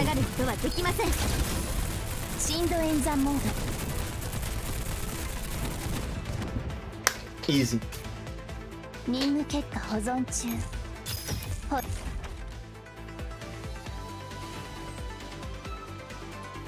Okay. Wait, can I... God damn it, I can't see anything. Oh, okay, I can. Okay. I can access through there. Good to know. Too far away? Too close? Okay, there we go.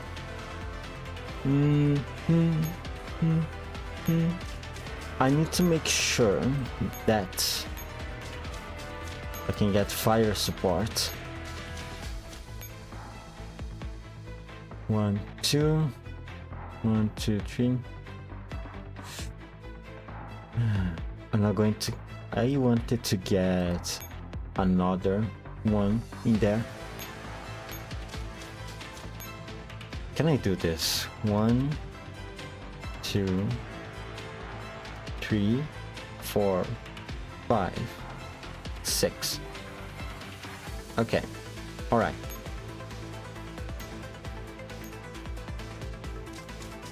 Let's try this.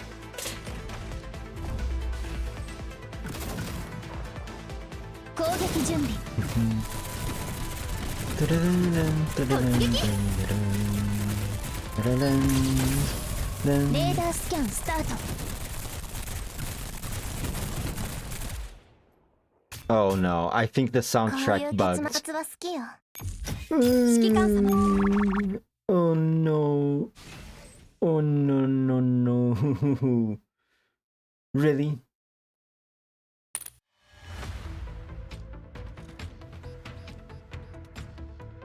Okay. And then resume battle. Oh my god. Okay, fine. Fine.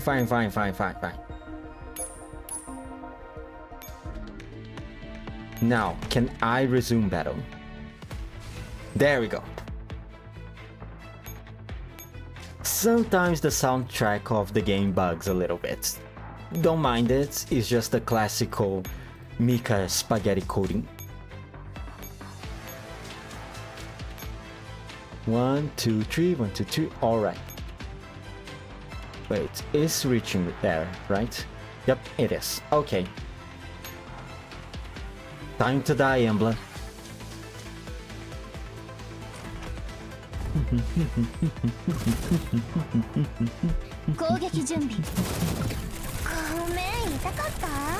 Good.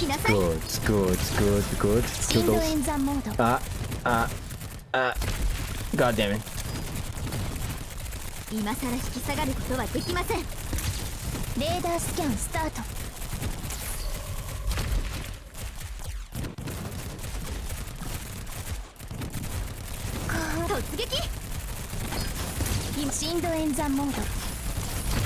Okay, alright, doing fine. No.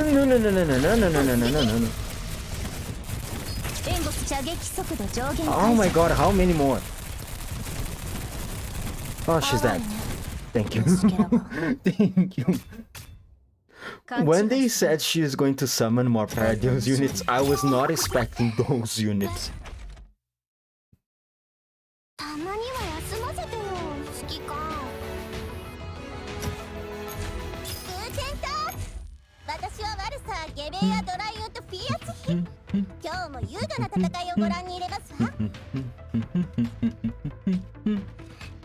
Six stages halfway. Okay, alright. Here's what I'm going to do. I'm going to read these two and then I'm going to finish for today. Another Shaw intermission. File PACC76398261874972. Decrypting. Samantha Shaw, 2009-2062. Formerly known as Yekaterina Vasilyevna Petrovskaya. In 2045, Petrovskaya was invited to join the Bureau of State Security, where she started operating under the alias Samantha Shaw. Attachment 295. In 2048, Shaw voted against the project during State SACT's annual project proposal meeting. Attachment 313. Decrypting Attachment 295. Second branch log number 34235455238.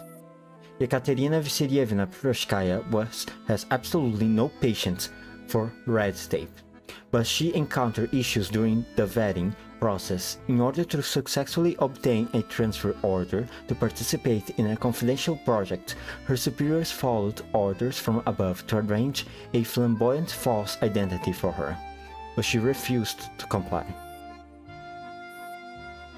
In the end, with her protests falling on deaf ears, Yekaterina Vasilyevna adopted Samantha Shaw as her code name, or SS for short, which also stands for Special Standard. 2048 Key Scientific Research Project Proposal Meeting. Project 3M86.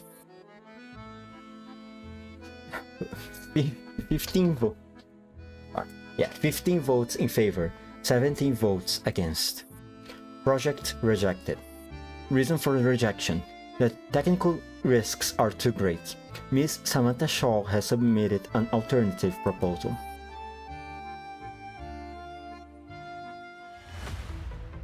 Oh, she's trying to develop new doll technology, huh? I imagine that's what it is about. Next. What about you, RPK-16? What the hell is this thing on your body? Sorry, not your body. Anja's former body. The cacophony of gunshots, metal colliding in explosions, turns this place, which should have nothing to do with violence, into a site of devastation. The auditorium is filled with silent corpses, but there is still seemingly no end to the battle. Graf bears Ambla's instructions in mind as she retreats to the backstage studio amidst the chaos. There she finds the control panels for the stage light, sound, and set. She establishes contact with the leader of Team Bramets and Team Moridon. Sister Graf, please give us all our orders soon. Things really aren't looking good. Follow Sister Ambla's plan and leave the opera house when Act 3 begins. Change into your Halloween costumes and rush into the crowd. Then find the designated location and set off the fireworks to liven things up for Sister Ambla's party. Copy that. Understood. Team Neron, make sure you buy as much time as you can. Also, I will need to raise the curtains on Act 3. Will do. Graf checks the time. The real Sister Bremet has already hacked the media's networks. All she has to do is listen to the background music, and when it comes to that one beat, press the button. Out on the streets in Frankfurt. Oh boy. The cap flies off a well-shaken bottle of beer. The bubbly fluid shoots into the sky in a burst of malty aroma. This is a night of revelry, a night of screams, a night of indulgence. Trick or treat! A glamorously dressed vampiress takes out a fistful of colorful sweets from her handbag and drops them into the impish little girl's basket. Then she pulls out a pack of blood jelly, which is really a mixture of strawberry syrup and ketchup. Crimson, sweet, and refreshing. Several white specks falls into the blood bag.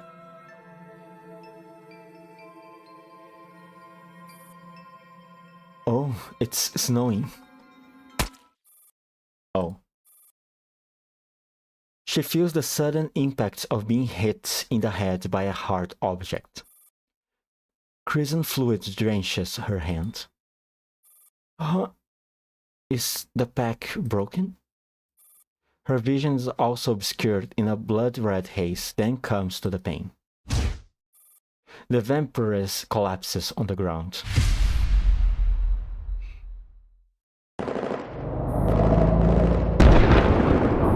Explosions and gunshots erupt, sending the crowd scurrying in all directions.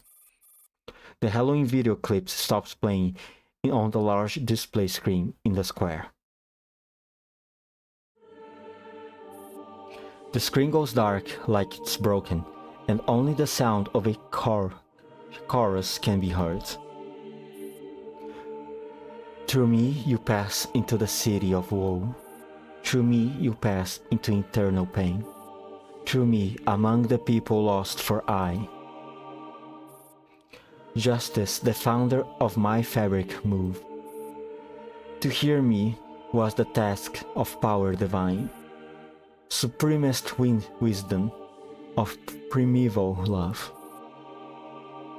Before me things creates were none, save things eternal, and eternal I endure. Love led us to one life, love led us to one death. Snowflakes flutter across the square, juxtaposing with the crimson on the ground in a cold and gruesome image.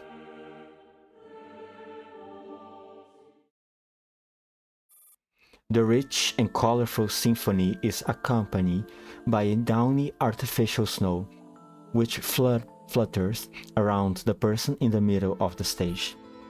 Standing at center stage, Embla seems extremely out of place with her surroundings.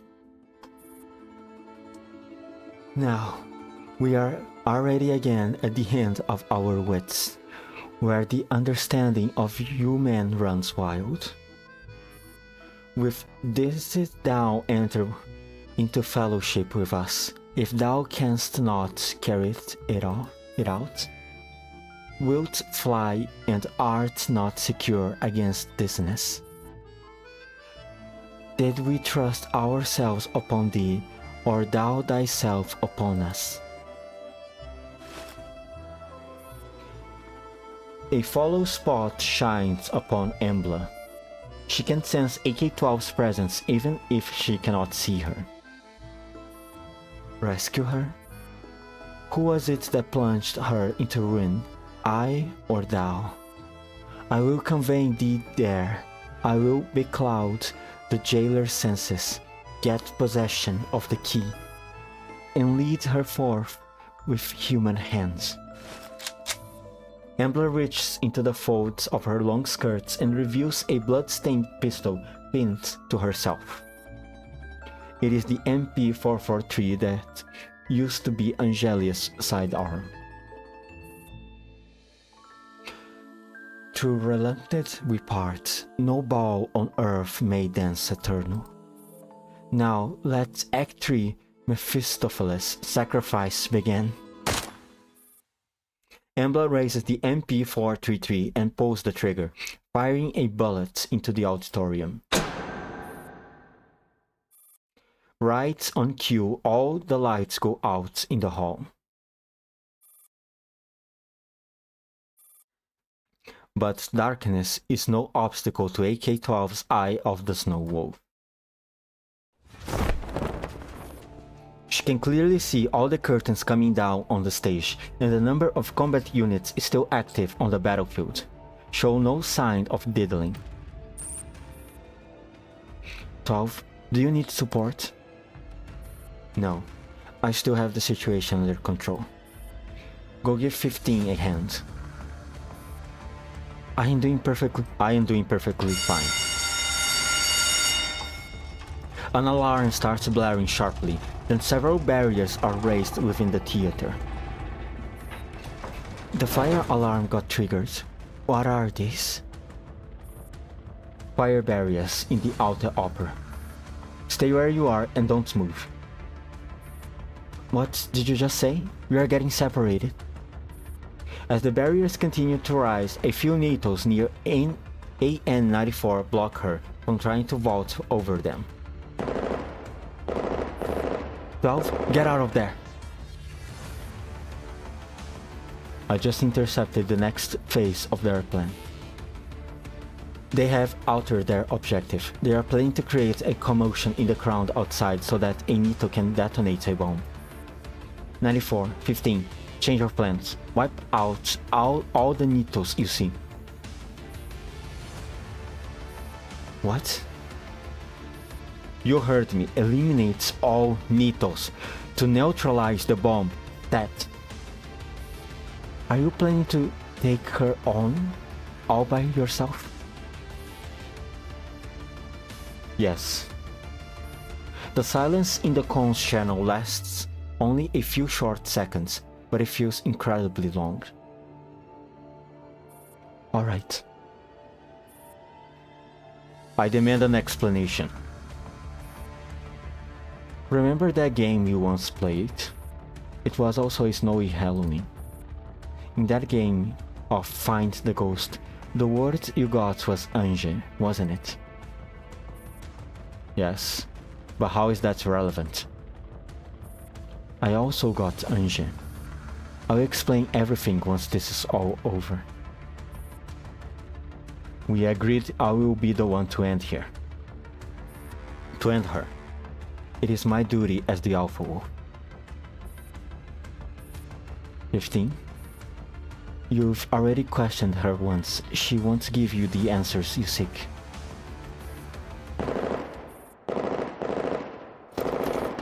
AN-94 and AK-15 start making for the exit of the Alte Oper. With the withdrawal of the two DeFi members, the spacious and battered theater grows still and quiet again. All that's left in here are several erect fire barriers, Ambla, who is nowhere to be seen, and AK-12, who is lurking in the shadows. The curtains are drawn once more. A follow spot shines upon the stage. Ambla is captured in a harsh beam of light. The devil was but an angel once, and angels in their time shall fall to devilry.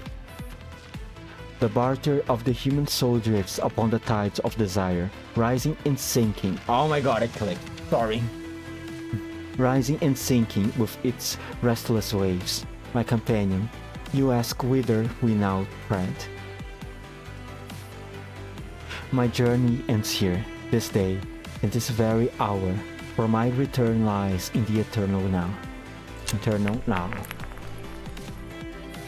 Ambla's eyes glisten as she sings with great emotion, paying no heed to the few spherical objects lobbed on the stage. And you, nowhere may you go, for this world has long since cast us out, leaving no place for our weary souls to dwell. Before Ambla can finish her final phrase, a 5.45 for 39mm round tears through the air and hits her in the chest, where her neural cloud would have been. Almost at the same time, Ambla raises her pistol and fires several successive shots in the direction of her attacker. She seems to have hit something, or maybe not. Following the gunshot, the chandelier shatters into a million pieces that rain down on the auditorium in a crystalline cascade. Then finally, like a rose pulverized by a rainstorm, the entire light fixture crashes to the floor. Embla lifts her face towards the sky with a radiant and expectant smile, completely oblivious to the red that has spilled all over her dress. The fragmentation grenades thrown into the stage explode simultaneously, pushing the opera to its climax.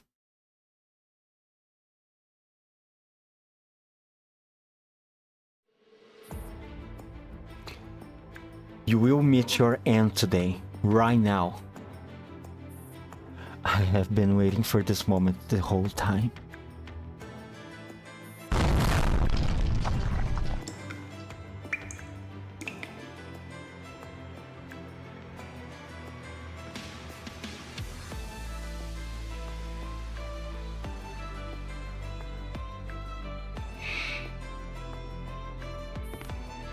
Through the thick, billowing smoke, AK-12 draws her sidearm and walks up to Embla on the stage.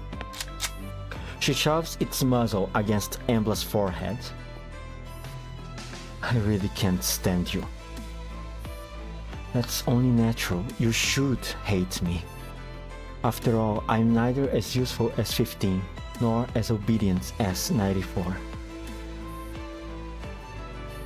And yet, you still transferred something as important as the command authorization of Task Force D5 to me. Have you been regretting this decision day and night since you left Avernus? That's right. Even now, I still don't understand your actions. That can be true, AK-12. You understand what I'm trying to achieve better than anyone else. Don't be ridiculous. Because what you're about to do is what I am doing. Are one in the same. We are walking down the same path, 12. I'm not like you. I will never make a deal with the devil. Just as Ange was not like Shaw.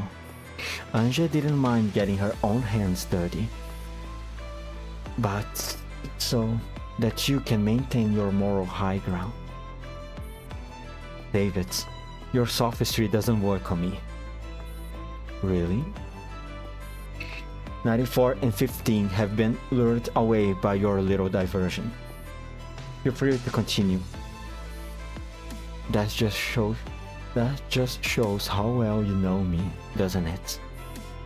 So, are you ready? This final ending scene can't be performed solo. One of the reasons I still walk this earth is to kill you. That expression is on point, 12. It is absolutely perfect for this stage, this performance, this dramatic standoff between you and me.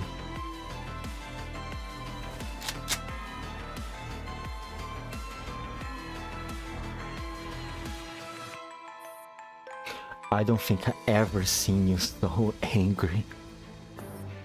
Bit of a shame that Anja never got to see it. Back then, why did you take my Neurocloud? Why did you betray Anja? Haven't you figured it out already? I was given orders by the Earl even before we went to Bremen to infiltrate Avernus and bring back Paradil's secrets. That's not the answer. There really is no deceiving you. During that game, you were the ghost. Your word was Shaw. Embla smiles. AK-12, out of everyone in Task Force D5, you really are the one who knows me best. I would love nothing more than to chat with you a little longer. But our time is sadly running out. Now, let's finish this little Easter egg I've placed in the play, the real climax of the show. Pandora. Large display screen, Romenberg, Frankfurt District. Through me you shall pass into the city of woe. Through me you pass into eternal pain. to me among the people lost for aye. Justice, the founder of my fabric moved. To hear me was the task of power divine, supremest wisdom and primeval love. Before me things created were none, save things eternal, and eternal I endure. Love led us to one life, love led us to one death. The repeating chant comes to an end.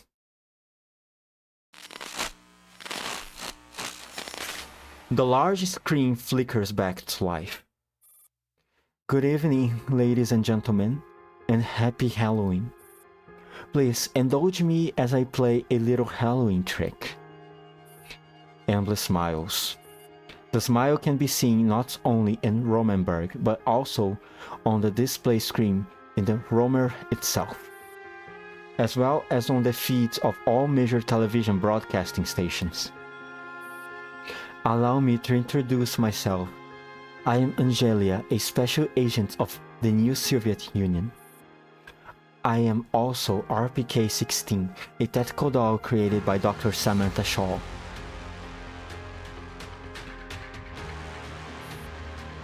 But now, I have decided to name myself Embla Petrovskaya.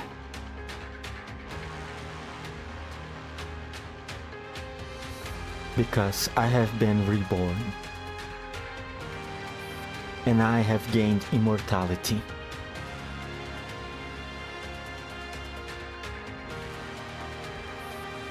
Good. She has completed our mission. The moment is finally upon us. Something's not right. Look, she's bleeding. Haven't Task Force 5 been drawn away? One of them stay behind. I have a face that will never be ravaged by age. A constitution far superior to an ordinary human's. And a heart that is forever young. Embla's serene smile never wavers even though her body is drenched in blood. Blood pumping from her heart. The technology that has made me thus came from the relics. It is truly a miracle. It was I who killed Shaw. It was also I who killed Angelia, because they were opposed to introducing such great technology to the world. Because they knew that the relics are a gift from the devil. They were Pandora's box whose opening would be the original sin that led to the fall of man. A gunshot rings out, and a fountain of blood splurts out of the woman named Embla. The camera wobbles and shifts until it focuses on another blood-soaked face. The desire to steal fire was man's original sin. This is AK-12, a tactical doll created by Samantha Shaw. These are Shaw's last words.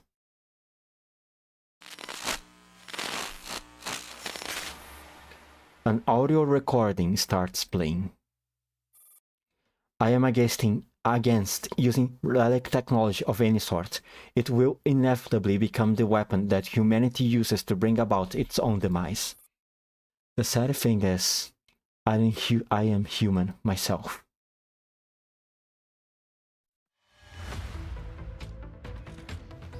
Oh my god, what the hell is going on? I'm confused. I am confused. I am... Okay. Should I? No. I have stuff to do. I can't continue to the end. But it's only 5 stages. No, it's not only 5 stages. I took what? Almost 3 hours to do just 6. Sorry, not 6. 8 of them.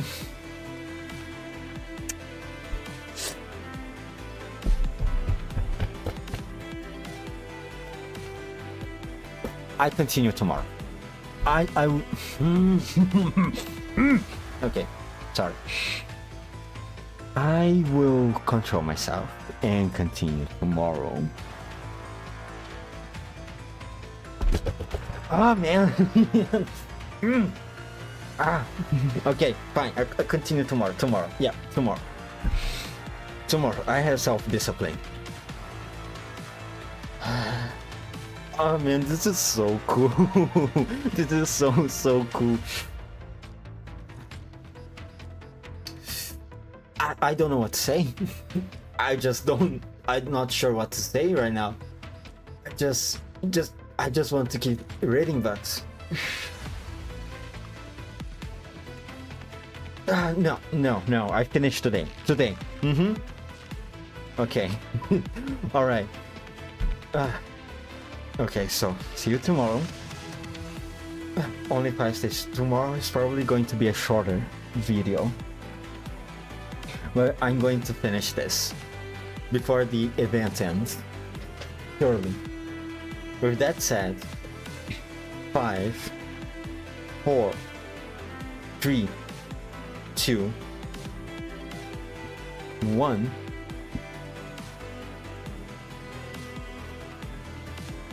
Bye bye.